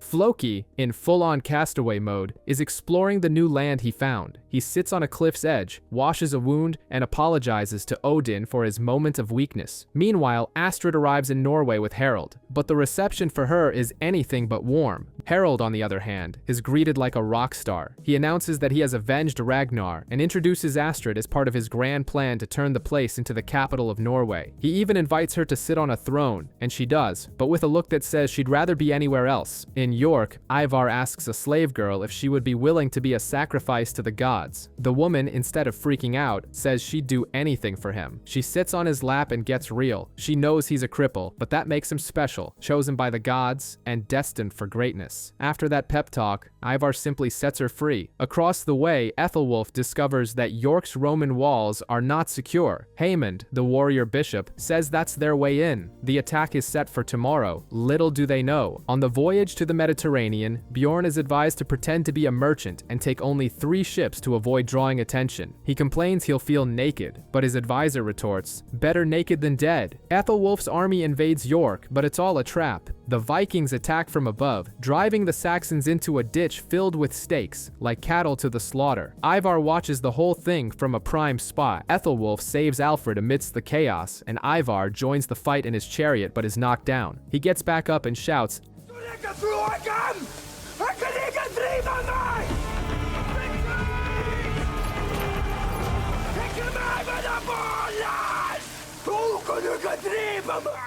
The Saxon army retreats. After the fight, Ube proposes peace to finally get the promised lands, but Ivar wants to continue the war. Ube and Hvitser go to negotiate with the Saxons but are humiliated and thrown out. Back at camp, Ivar mocks Ube and declares himself the leader of the army. Ube refuses to accept it and decides to return to Kattegat, but in a plot twist, Hvitser decides to stay with Ivar. The brotherly feud just got serious. Bjorn and Halfdan reach the entrance to the Mediterranean. Bjorn is still fixated on going to Rome, but Sinric throws cold water on the idea, explaining that the Roman Empire is long gone. The new suggestion is Sicily. Meanwhile, near York, Haemond has a vision, the Vikings starving to death inside the city. The plan is now simple and brilliant: lay siege to York and let no one in or out. Ethelwulf agrees. In Kattegat, Ube is back and immediately forms an alliance with Lagertha. It's a classic case of the enemy of my enemy is my friend. He helps her against King Harold, and she supports him against Ivar. But not everyone trusts him. Margret, ever ambitious, tries to convince Ube to seize power from Lagertha, but Lagertha herself overhears the conspiracy and puts her in her place. The siege of York is working. A Viking hunting party fails to return, and food starts to run out. Ivar, as usual, uses the situation to taunt Hvitserk, who gets pissed off. In Sicily, Bjorn meets Commander Euphemius. The encounter starts tense, but Bjorn disarms him and holds the man's own sword to his throat. Impressed, Euphemius hires them as his bodyguards. But shortly after, Sinric reveals that Euphemius isn't the real boss. The true power lies with an emir named Ziadat-Allah, and of course Bjorn wants to meet him. Back in Kattegat, Lagertha visits the seer, who predicts she will see Bjorn again, but under terrible circumstances. Floki returns from his journey and tries to recruit people for his land of the gods. Elsewhere, Astrid finally gives in and marries King Harold. The episode ends with a mystery. A horseman arrives at Ethelwulf's camp and reports that the Vikings have vanished from York. They investigate and find the city empty, except for a few rats. Haymond, suspicious, knows something is very wrong. The Saxons are in York celebrating their victory when suddenly the Vikings emerge from the sewers. It's an ambush. The Second Battle of York begins, and it's a bloodbath. In the midst of the chaos, Prince Alfred faces a giant berserker who looks like he stepped out of a video game. Alfred is nearly killed, but his uncle Manel saves him. But the berserker, even with a sword through his gut, turns around and knocks Manel down, making him pass out. Vitzerk witnesses the scene and instead of being horrified, bursts out laughing. Apparently, he has a very dark sense of humor. Elsewhere in the battle, Bishop Haymond is surrounded. Ivar, in a bizarre gesture of respect, orders a horse brought for him because a warrior of his caliber shouldn't fight on foot. Even so, the Vikings win and Haymond is captured.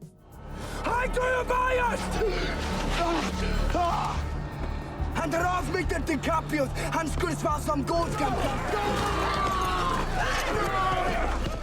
Meanwhile, Floki is in Kattegat acting like a guru, recruiting followers for his promised land behind Lagertha's back. Ivar and Fitzurk decide their next target is Kattegat and plan an alliance with King Harold. Ivar has a chat with his new prisoner, Haymond, who tries to convert him to Christianity. Ivar finds it amusing and says the bishop will be joining them on a journey. Far away, Bjorn and his crew are traveling through the desert to meet Emir Ziyadat Allah. They arrive, are welcomed, and attend a banquet. There's just one catch. The main course is Commander Euphemius, whom they thought had escaped. Cynric realizes that the mysterious woman Cassia is pulling the strings and that they need to flee, but it's too late. As soon as they decide to bolt, the Emir's guards capture Bjorn and Halfdan. Cassia approaches and orders them to be executed. Their only hope is a sandstorm forming on the horizon. If they can survive for a few more minutes, they might have a chance to escape. But, like a scene out of Mad Max, they use a menacing sandstorm to lose the Emir's guards and manage to escape. A truly cinematic getaway. Meanwhile, Harold and Astrid are about to have an intimate moment in the woods, but the mood is shattered by a horn. It's Ivar arriving with Vitzurk, crashing the party. Harold asks if Ivar will support him in the invasion of Kattegat. Ivar says yes, but on one condition. He wants to be king. Harold, who's no fool, quickly lets him know he has plans of his own. Then Ivar introduces his new acquisition, Bishop Haymond, a badass warrior he decided not to kill. Why? Because Ivar thinks the guy is a hell of a fighter and wants to keep him around. It's like catching a legendary Pokemon. Far away, Ethelwulf returns home in defeat. His son Alfred visits King Ecbert's grave and swears that if he ever becomes king, he will restore the kingdom's glory. It's the classic vow of revenge and reconstruction.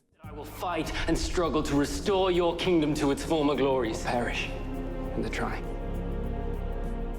Back at the Viking camp, Ivar confesses his true goal to Harold. He doesn't just want power, he wants revenge. He dreams of making Lagertha suffer in every way possible for killing his mother. In Kattegat, Lagertha confronts Floki, who asks for a quick death. But she, surprisingly, decides to let him and his followers leave. Margret, Ubbe's wife, can't resist a jab, saying it's a sign of weakness. Meanwhile, Floki's followers finally find the promised land, but it's a total letdown. The place is nothing like they expected. It's like an online purchase that looks nothing like the photo. To make matters worse for Lagertha, Astrid devises a risky plan. She pays a man named Håkon to deliver a message to Kattegat, warning them of Ivar and Harold's alliance. But the price is steep. To ensure his silence, she's mistreated by him and his crew. Håkon fulfills his mission and delivers the message. Now, Lagertha knows what's coming. She appoints Ubbe as the leader of her army and puts Margret in her place, threatening to cut out her tongue if she keeps bad-mouthing her. The war is about to begin. Bjorn is back in Kattegat, the return of the king. He arrives and immediately drops a bomb on Halfdan. His love for Torvi is over. Meanwhile, in Floki's promised land, the complaints continue. The place has some hot springs, but other than that, it's just rocks and disappointment. It feels like a resort with a low TripAdvisor rating. Lagertha welcomes Bjorn and fills him in on the latest hot gossip. Ivar and King Harold are coming to attack, but she has an ace up her sleeve. She's called upon the Sami people to fight with them. And with the Sami comes Princess Snæfrid, who quickly catches Bjorn's eye. Lagertha asks Halfdan if he will fight against his own brother, and he swears loyalty to Bjorn. After a civilized breakup with Torvi, Bjorn decides he wants to marry the princess. Lagertha, the best mother-in-law in the world, goes to propose to her father. Ubbe, seeing Torvi down in the dumps, comforts her with a kiss, and of course, Margret sees it all and starts plotting.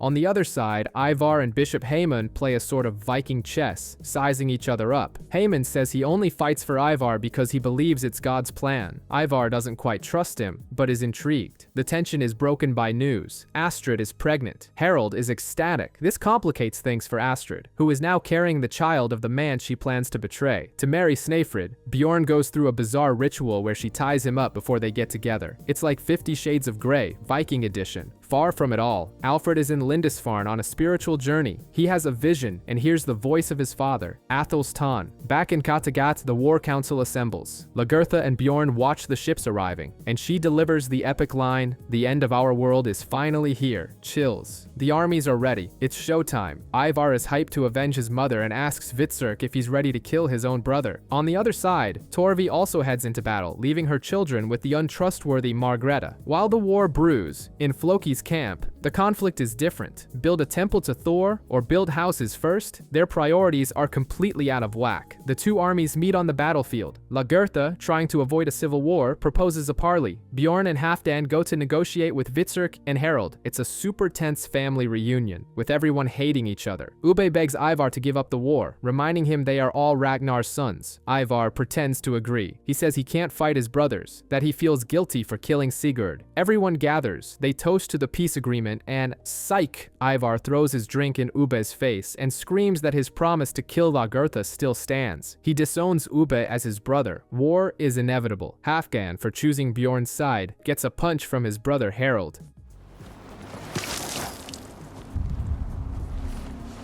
Of course I'm going to kill her!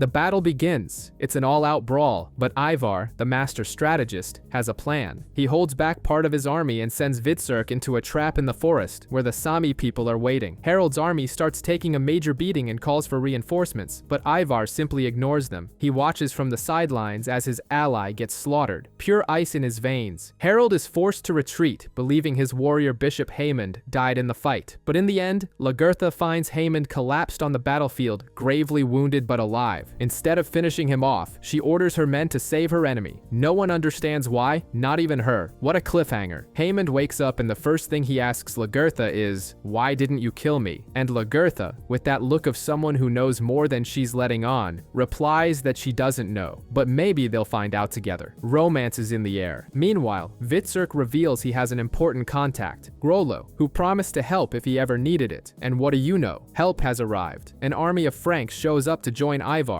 Rollo's only condition? Leave Bjorn alive. Over in Floki's community, the plan to build a temple for Thor is causing drama. A man named Bull refuses to help, and things escalate into a nasty fight with Thorgrim. Later, Bull crashes a sacrificial ceremony and disrespects the gods, and Floki almost sends him to the afterlife right then and there. The Viking utopia is looking more like a suburban war zone. Haemond and Lagertha continue to grow closer, and he swears to fight and die for her. Meanwhile, Ube and Torvi kiss, but Margreta, who never misses a bit of gossip, sees everything and runs to tell Torvi's children their mother might be dead, just to stir up chaos. Bjorn tries to negotiate peace with Ivar, but the cripple is feeling on top of the world with his new army and won't even listen. He even tries to set an ambush to kill Bjorn, but Harold stops him. In England, King Ethelwulf dies in the most random way possible. From a bee sting, Judith manipulates the line of succession so that Alfred becomes king instead of his brother. Back in Iceland, the temple to Thor is burned down, and in the fight to find the culprit, Thorgrim kills Bull. Peace over there is officially dead.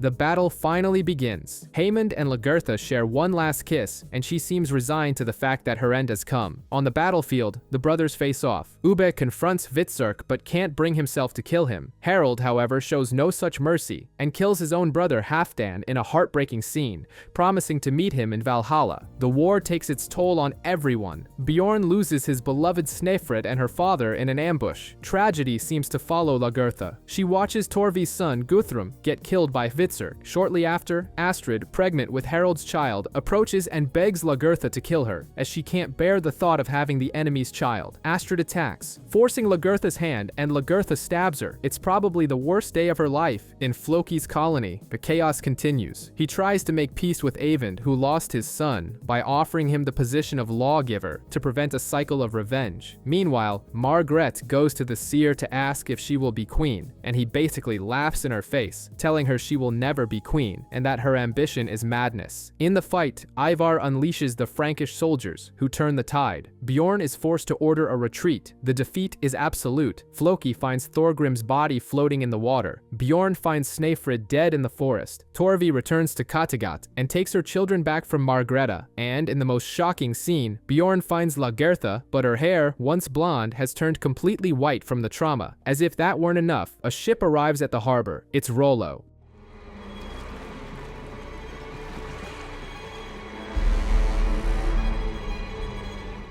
Ivar and Harold march victoriously into Kattegat. Ivar declares himself the new king, but the celebration won't be complete for him until Lagertha is dead. Harold, on the other hand, is in a deep depression over Astrid's death. Ivar, ever the subtle one, tells him to get over it and immediately sets his sights on a slave girl named Freydis. In Iceland, Floki suggests being sacrificed to appease the gods. The vote is a tie, but Eyvind's son casts the deciding vote and saves his skin. In Kattegat, Rollo meets with the new bosses. He didn't come to fight. He's too important a duke for that now. He wants a trade agreement. Meanwhile, Bjorn, Lagertha, and the rest of the crew are on the run. Haemon suggests heading to England. They decide to go, but they can't take Margrethe, who has gone completely insane and is dangerous. And then comes the soap opera-worthy twist. Rollo finds them in their hiding place. He offers them safe passage to Francia, and when Lagertha asks why, he drops the bomb. He has always loved her, and Bjorn is his son. It's the Vikings' own Darth Vader moment. Bjorn is shocked but rejects the offer and his father, stating he is Ragnar's son in spirit. He almost kills Rollo but stops, saying he's not worth it. Rollo's plan B? Go back to Ivar and rat out the group's location in exchange for a good deal. Bjorn's crew manages to escape by the skin of their teeth, leaving Margrethe chained up behind. Ivar finds her and takes her back. Upon arriving in England, Lagertha's group is met by an army. Haemon finds out that King Ethelwulf is dead and that Alfred, a face unknown to him, is the new king. To make matters worse, they are thrown into a cage and taken as prisoners. They've gone from the frying pan into the fire. Lagertha, Bjorn, Ube, and the rest of the crew finally arrive in England, with Bishop Haemon serving as their tour guide. He goes straight to smooth things over with King Alfred, assuring him he had promised the Vikings safe passage. Meanwhile, our heroes are thrown into a cell, getting a strong sense of deja vu from Ragnar's time. Their trust in Haemon is at rock bottom, but diplomacy works. Alfred decides to honor his grandfather Ecbert's agreement on one condition: the Vikings must fight for him against other Vikings. Lagertha, pragmatic as ever, accepts on the spot. Now they can move about freely. In Kattegat, Ivar introduces his new girlfriend, Freydis, already promoting her to future queen. Harold, who is no fool, keeps a close eye, suspecting Ivar wants an heir to secure the throne for himself. But Margrethe drops the bombshell of the century. Ivar is impotent. Harold breathes a sigh of relief. However, Freydis has a plan. She strokes Ivar's ego, telling him he's a god and can do anything, including having a child. To help, she simply grabs a random villager to do the dirty work. Back in England, the mood is tense. Haemon discovers that the replacement bishop, Cuthred, is conspiring to overthrow the king. To make matters worse, he and Lagertha are seen kissing by a spy. Meanwhile, Alfred's future wife, Princess Elsewith, is already eyeing Bjorn. And to top it all off, Margrethe is murdered in Kattegat, and Haemon, after being blackmailed by Cuthred, loses his mind and kills the man. The situation in England gets even more complicated. Ube and Torvi, thinking of the future, accept Alfred's offer and convert to Christianity. Bjorn, of course, is furious with their decision. Sensing a crack in the family dynamic, a man named Magnus appears, claiming to be Ragnar's son and seeking revenge against Alfred by allying with Bjorn. King Alfred, for his part, has a huge problem on his hands. What to do with Haemon after he killed Bishop Cuthred? Ignoring pressure from the nobles, Alfred decides to leave the judgment to God, which only heightens the tension at court. Haemon, to protect himself, starts spreading the rumor that Ethelred, the king's brother, is the true leader of the conspiracy. Far away, Harold goes to York and immediately starts plotting his next move. He manipulates Ivar's governor, Olafsson, to secure support for a future attack on Kattegat, but Guy never stops. Meanwhile, in Iceland, Floki manages to broker a truce between the families, but the peace is short-lived. Jeitil's daughter, Thorun, mysteriously disappears. But the real show is in Kattegat. Hvitserk is furious about Margrethe's murder. Ivar, his ego completely inflated by Freydis's promises, decides that being king isn't enough. He proclaims himself a god and announces he will perform a great sacrifice to prove his new status. Things just got serious, but instead of the real Lagertha, he burns a shield maiden who resembles her. It's the height of his obsession. Hvitserk, watching it all unfold, begins to seriously question his brother's sanity and seeks out the seer, who shows him terrifying visions of the future. In Iceland, the mystery of Thorun is solved. Floki has a vision revealing she was murdered. As a result, Eyvind and his family are exiled from the settlement forever. Back in England, war is approaching. Ubbe becomes a sort of personal combat trainer for King Alfred, preparing him for Harold's imminent attack. Magnus tries to convince Ragnar's sons to betray Alfred and join Harold, but nobody's buying his Son of Ragnar story. As Harold's army approaches, the conspiring nobles give Ethelred the mission to assassinate his own brother, King Alfred. But when the moment comes, Ethelred freezes up and can't go through with it. The episode's climax, however, takes place in Kattegat. Ivar, wanting an official confirmation of his divine status, goes to the seer and demands to be recognized as a god. The seer, true to his visions, refuses. Ivar's response is brutal and final. He kills the seer with an axe, silencing the voice of the gods forever.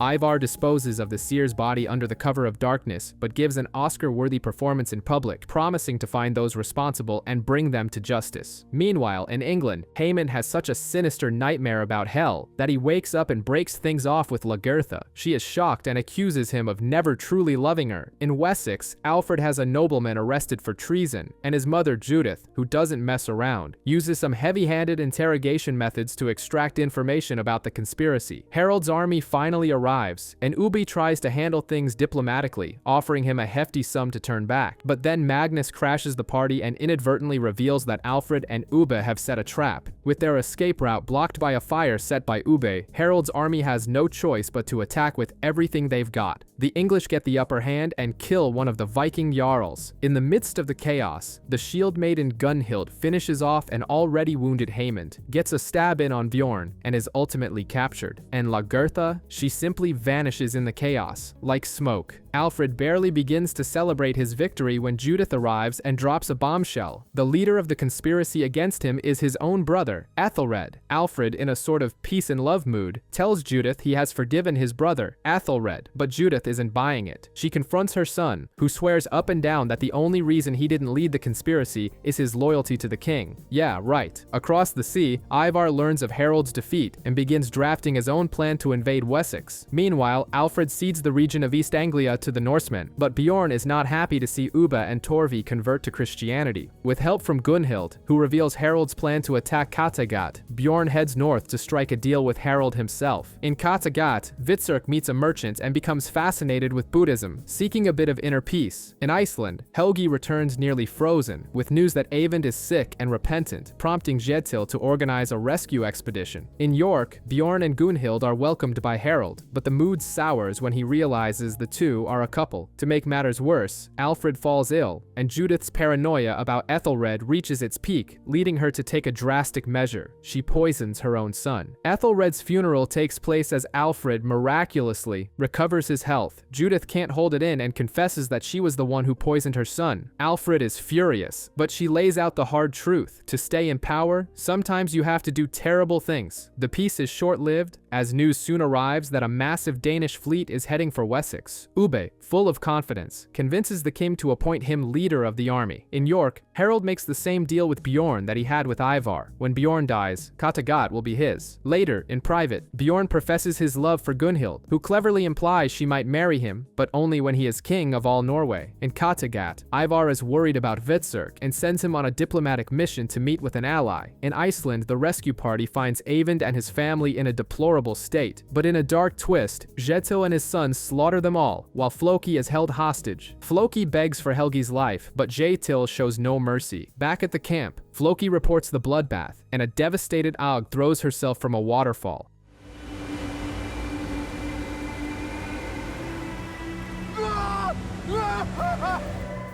Hvitserk finally gets tired of being Ivar's punching bag and knocks on King Olaf's door, asking for a little help to dethrone his brother. He basically says, "My brother is a tyrant, let's take him out." Olaf, finding the whole thing highly amusing, responds with a torture session to see if the young man is serious, but Hvitserk doesn't back down, proving he's got guts. Impressed, Olaf agrees to join the fight. Meanwhile, in Kattegat, Ivar is in full dictator mode. He arrests Thora and accuses her of spreading fake news against him. She throws it in his face that in Ragnar's time, everyone was free. Ivar pretends to let her go, but his soldiers grab her shortly after and burn her alive along with other rebels. Yeah, the guy is not playing around. To complete the chaos, Freydis gives birth to Ivar's son, Baldur, but the baby is born with a deformity, and Ivar, not wanting his son to suffer as he did, simply abandons him in the forest to die.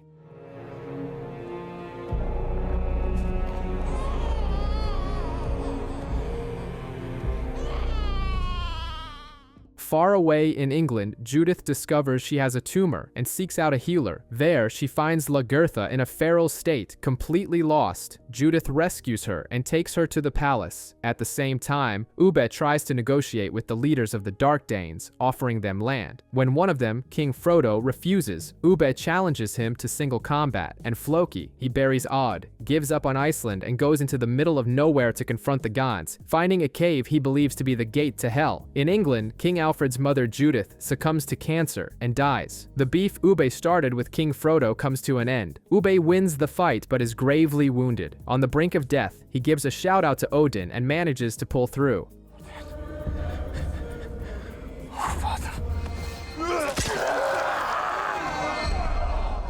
With his victory, the war is averted and the Danes get their lands. Meanwhile, Lagertha starts having flashbacks of what happened after the battle. She remembers the healer cutting her hair and telling her she would become a new person, a forced restart of sorts. With everything settled, Ubbe and a newly styled Lagertha set sail back to Kattegat. Back there, the mood is heavy. Freydis confronts Ivar about their son's disappearance, and the response she gets is a slap across the face. Meanwhile, Bjorn and King Harald face a storm on their way to Norway. Harald is already fed up with Bjorn's attitude, and things only stop short of a full-blown fight because Gunhild steps in. Hvitserk and King Olaf's army finally joins forces with Bjorn's crew. The family reunion is set. Ivar, who is no fool, changes his plans and decides to stay in Kattegat to greet his brothers with a less than friendly welcome committee. Far from it all, Floki finally reaches the bottom of the cave and finds a Christian cross. The cosmic joke is so immense that he begins to laugh hysterically, right as the volcano erupts and buries everything. The attack on Kattegat begins in full force, with armies assailing from two sides, but Ivar's defenses are like the Great Wall of China, and they are forced to retreat. In the chaos, Magnus is killed by Ivar's captain, Whitehair. Seeing that brute force won't work, Bjorn tries a different approach and appeals to the citizens, telling them that the real enemy is Ivar. At night, while Ivar celebrates his victory, Freydis acts as a double agent. She goes to the attacker's camp and spills all of Ivar's dirty secrets, that he killed his own son, Baldur, and also Thora. As a bonus, she reveals a secret gate. With this inside information, a second attack begins. This time, Kattegat's defenders don't even bother to fight, leaving Ivar's elite soldiers outnumbered and completely screwed. Harald is seriously wounded while saving Bjorn's life. Before fleeing, Ivar confronts Freydis, who reveals her betrayal. In a final act of cruelty, he strangles her. When Bjorn and Hvitserk finally storm the Great Hall, Ivar has already vanished, like a magician. Ivar! Surrender!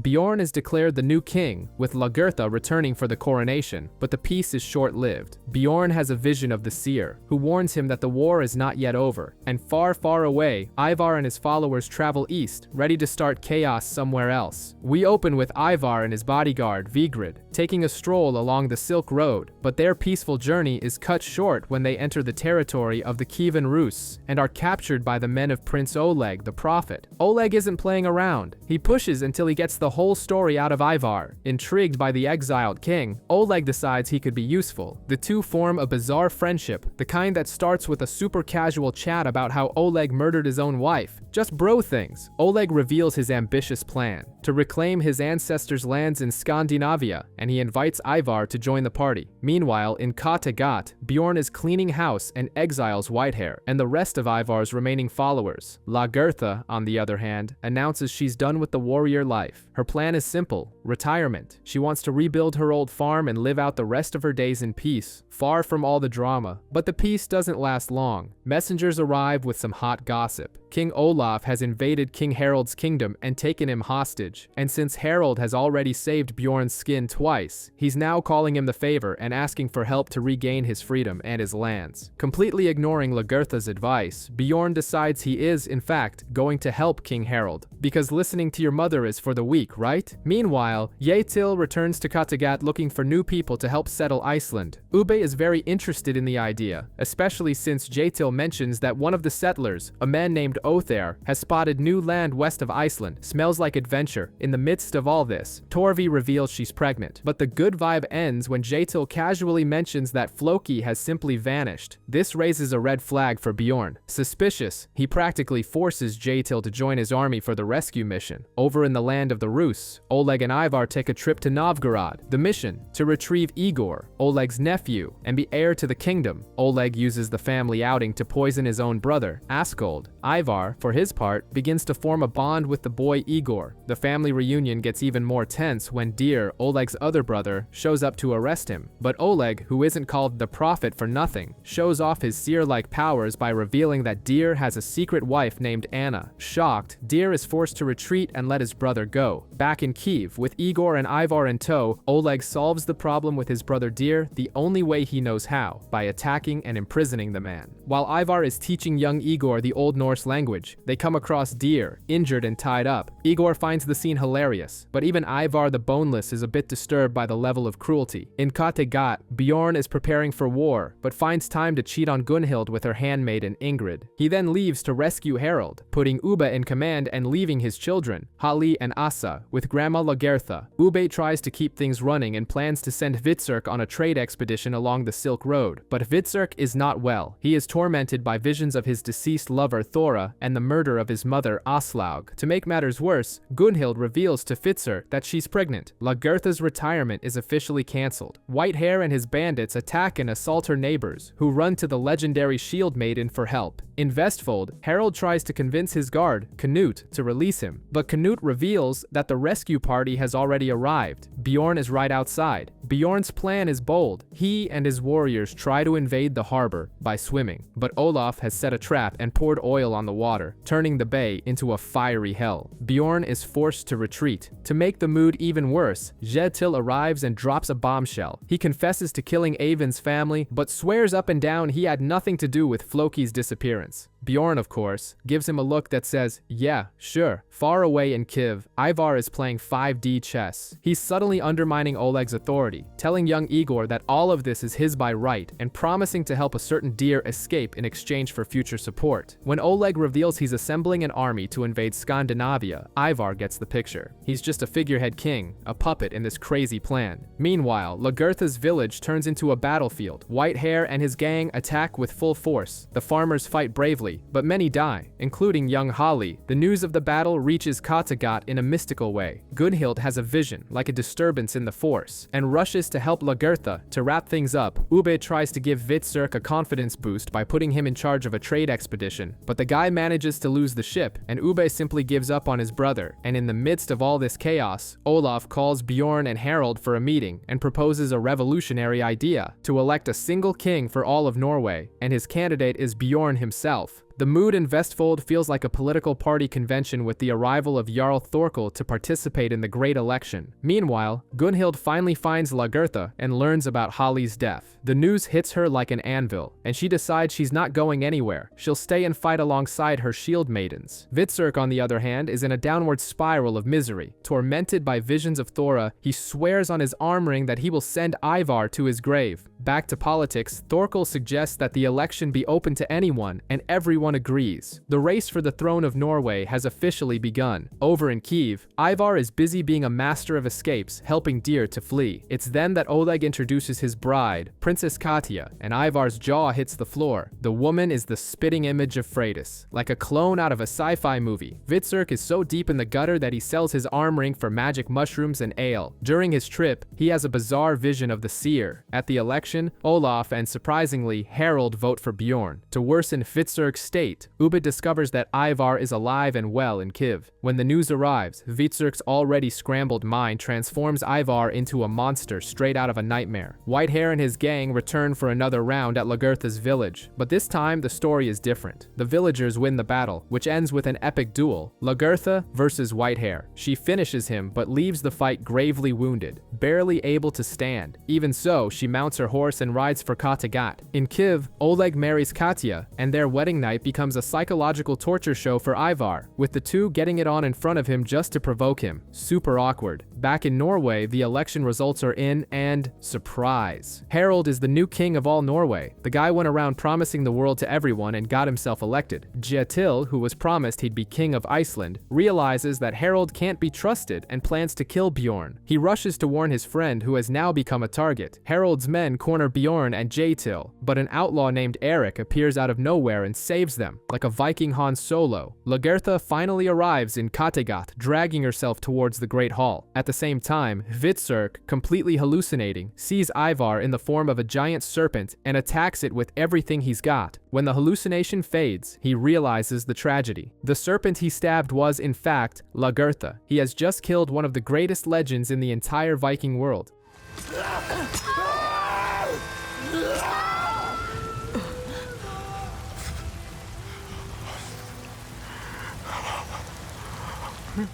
In Kattegat, the mood is grim. Lagertha's body is found, and to make matters worse, Vitserk is nowhere to be seen, worried about her children. Torvi rushes to Lagertha's farm and receives the worst news of all from little Asa. Hali is dead. Meanwhile, in Vestfold, King Hakon decides not to stir up trouble and swears loyalty to Harald. Olaf, on the other hand, who doesn't take kindly to being pushed around, refuses to bend the knee. The result, Harald has the stubborn man arrested. Back in Kattegat, Amma finds Vitserk in the forest, looking like a wild animal. Ubbe tries to get some information out of him about Lagertha's death, but Vitserk clams up and says nothing. Over in Kyiv, Ivar gets a message from Deer, who is in hiding, and promises to help overthrow Oleg when the time is right. The conspiracy is in full swing. Lagertha's funeral is an event worthy of a legend. It's a grand spectacle, with emotional speeches from Ubbe, Gunhild, and Torvi. To ensure she doesn't go alone, a girl named Geda is sacrificed to accompany her to Valhalla. And just when you think the emotional roller coaster is over, who shows up in the middle of the ceremony? Bjorn. He arrives just in time to say goodbye to his mother at the funeral pyre and swears, with fire in his eyes, that he will have his revenge. It's about to get real. When I had to bid you farewell, but to me you will always be my mother,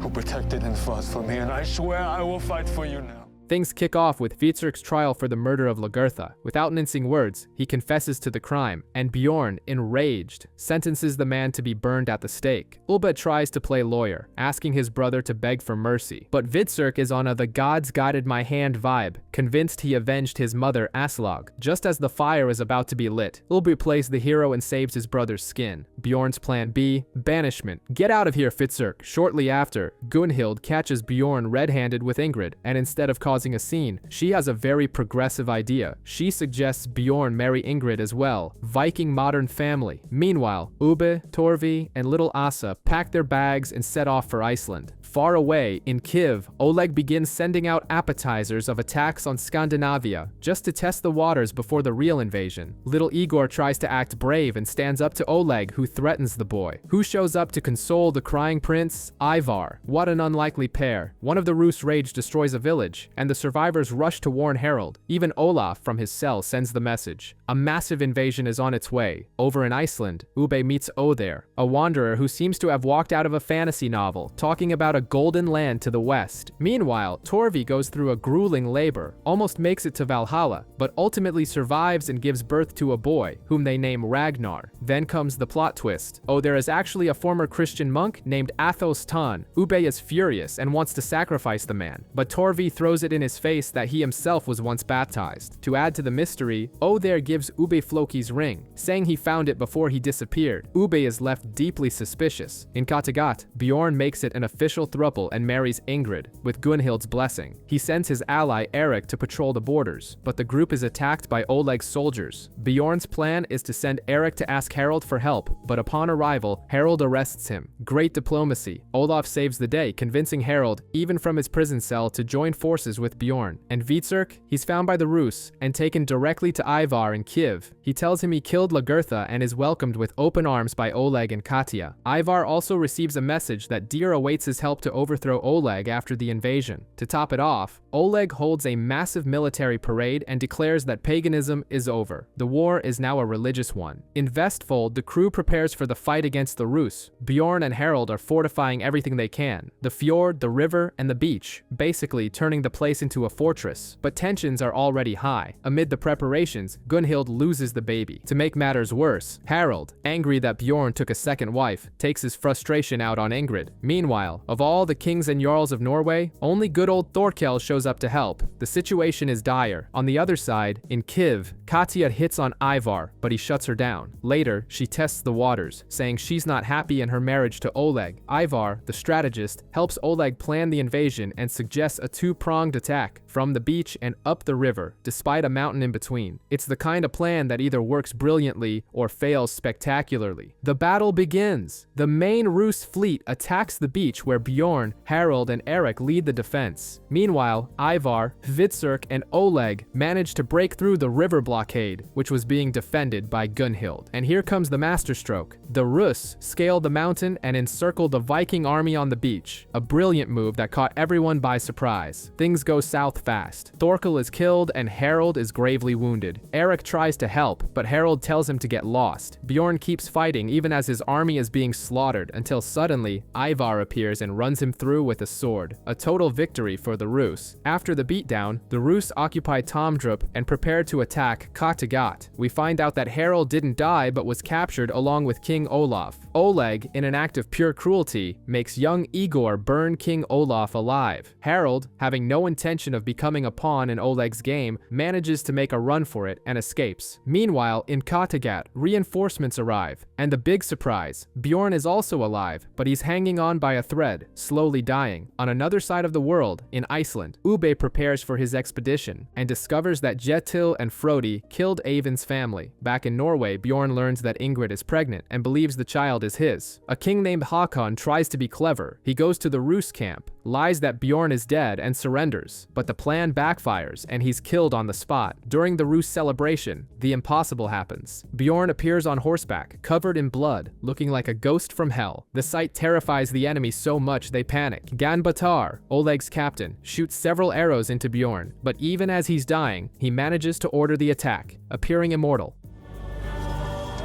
It's impossible.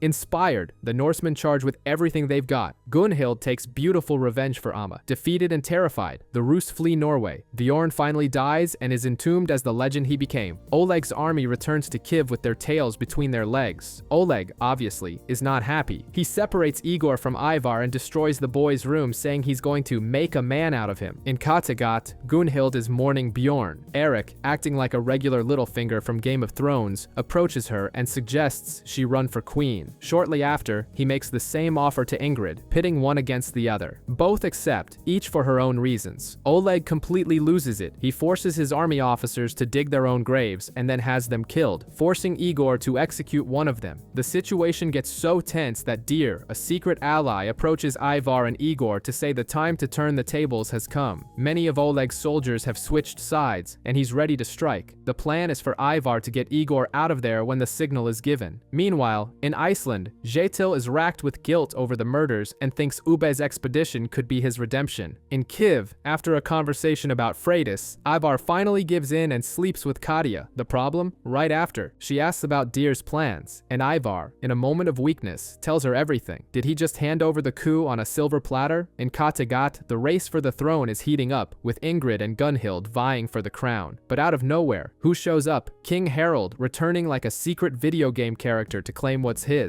To make the mood even more tense, Eric catches Ingrid performing a weird ritual at Bjorn's tomb and starts thinking she's a witch, like something out of Salem. Meanwhile, in the middle of the ocean, Ube's expedition is going through a disaster, movie-level ordeal. A violent storm hits the ship, and in the chaos, Torvi's daughter, little Asa, has a vision of Jormungandr, the world's serpent, and is swept away by the waves. A tragic loss that shakes everyone.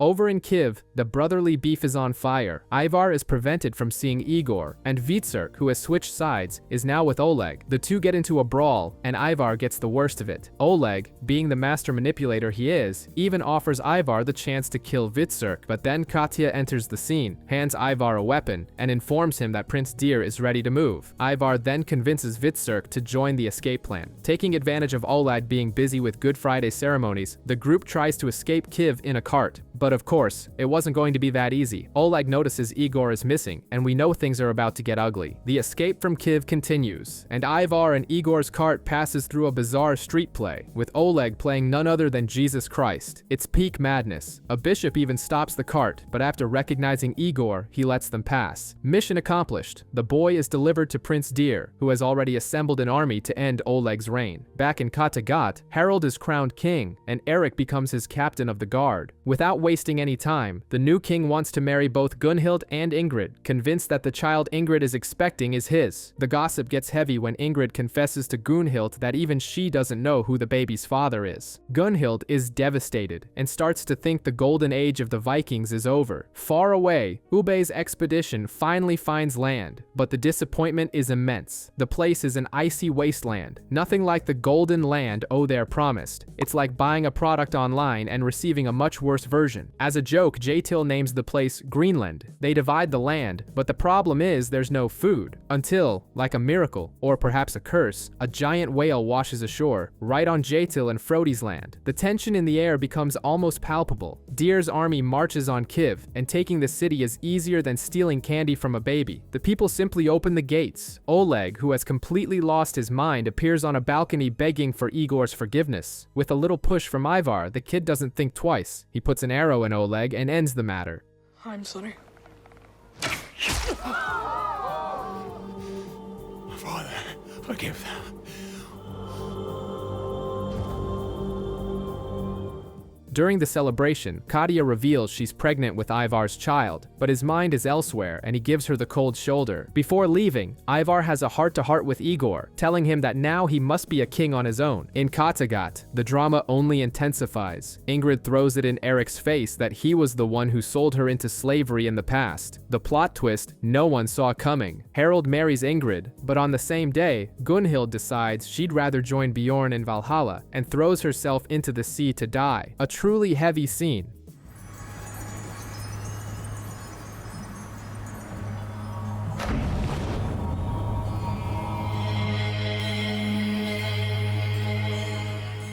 Meanwhile, in Greenland, the situation turns into a real Lord of the Flies because of the whale. Kjetil refuses to share the food and chaos ensues. The fight gets so ugly that Ube, trying to break it up, ends up killing Frodi in self-defense. Seeing that things have gone completely off the rails, Odair, Ube, Torvi, and the more sensible ones flee back to the ship, leaving Kjetil behind, completely insane, standing atop the whale and declaring himself the king of Greenland. Ube's expedition is hopelessly adrift at sea, with their food and water running out faster than a cell phone battery. The situation gets so tense that a boy drinks seawater and, well, it's game over for him. To make matters worse, Torvi can no longer breastfeed little Ragnar. The mood is is one of total desperation. Meanwhile, in Kattegat, Ivar and Hvitserk return home, but their reception is anything but warm. The people see them as traitors for fighting alongside the Rus. But then Harald steps up, gets on his soapbox, and with a speech worthy of a politician in an election year, convinces everyone to forgive the brothers. Later, Hvitserk visits Bjorn's tomb in a somber mood, and is visited by a young woman. She spends the night with him, giving him some moral and physical support. Ivar, on the other hand, confesses to his brother that he feels like a retired villain, completely aimless. That's when he has an epiphany, remembering a chess game with King Alfred. His conclusion: let's invade Wessex. And Harold, who's already sick and tired of the bureaucracy of being king, decides that some good old-fashioned pillaging is way more fun and agrees to join the party. Harold assembles his fleet and prepares for a raiding tour in England. Before leaving, he names Eric as the acting king, like an intern with the keys to the kingdom, and even gives him power over Ingrid. But Harold's ship has barely disappeared over the horizon when Eric reveals his true intentions. He wants the throne for himself and Ingrid as his queen. Ingrid, who's no fool, plays along with his game. She starts an affair with Eric, but behind the scenes, she's preparing some powerful witchcraft that ultimately leaves him blind. It's the classic case of a spell backfiring on the caster. In England, Ivar takes on the role of strategist and suggests positioning the fleet at Eddington. They begin terrorizing the countryside to draw Alfred out. During one of these raids, Ivar's group is ambushed, but Hvitserk shows up in hero mode and saves the day. The tactic works, and Alfred is forced to evacuate the capital to gather his army. While chaos unfolds in England, far away in the middle of the Atlantic, Ubbe's expedition, now nearly hopeless, finally spots land. The new land discovered by Ubbe's expedition is a true paradise, an all-you-can-eat buffet of fruit and wildlife that saves everyone from starvation. While exploring, Oder finds signs that other Norsemen have been there before. Ubbe, in a friendly gesture, leaves some gifts near some carvings, and later finds them replaced with others. They are definitely not alone. Meanwhile, in England, Ivar plans a Rambo-style ambush in the forest. He confesses to Hvitserk that his greatest desire is to become the most famous Viking in history.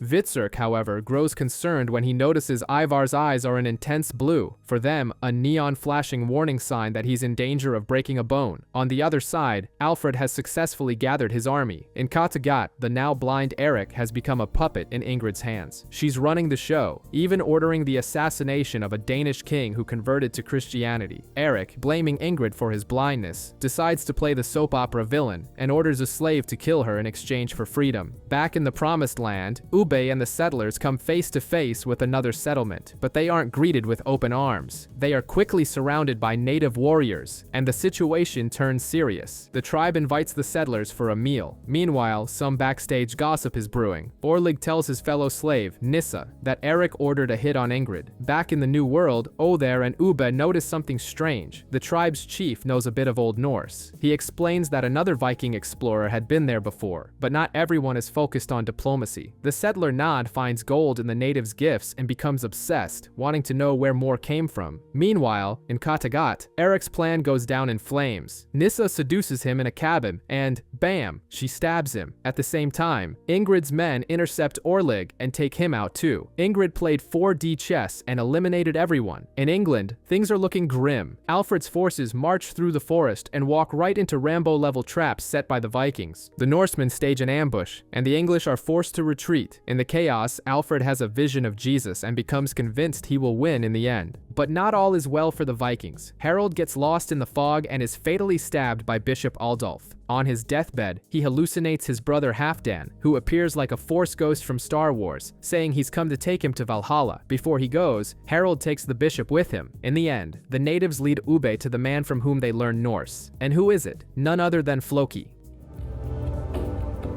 Floki.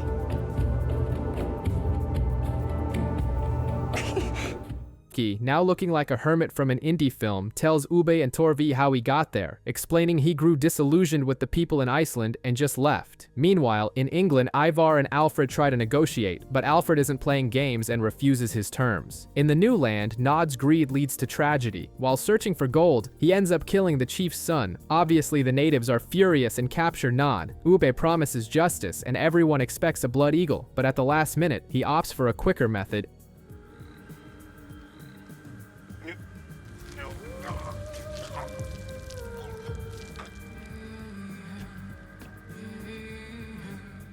Back in England, the Norse army, now under Ivar's full command, attacks the English in a brutal battle. Ivar's condition worsens by the minute. When Hvitserk is wounded, Ivar tells him to fall back, saying his entire life has led to this moment. Accepting that his place is in Valhalla, Ivar faces an English soldier and practically lets the man stab him to death. With his death, the battle simply stops. Don't be afraid.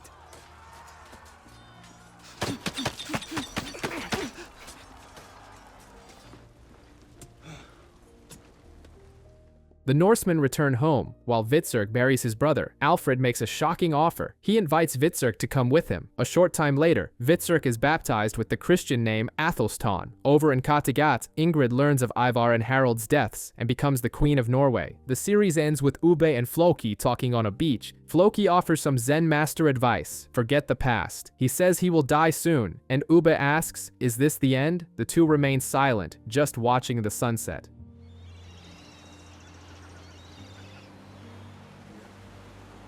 Is that the end?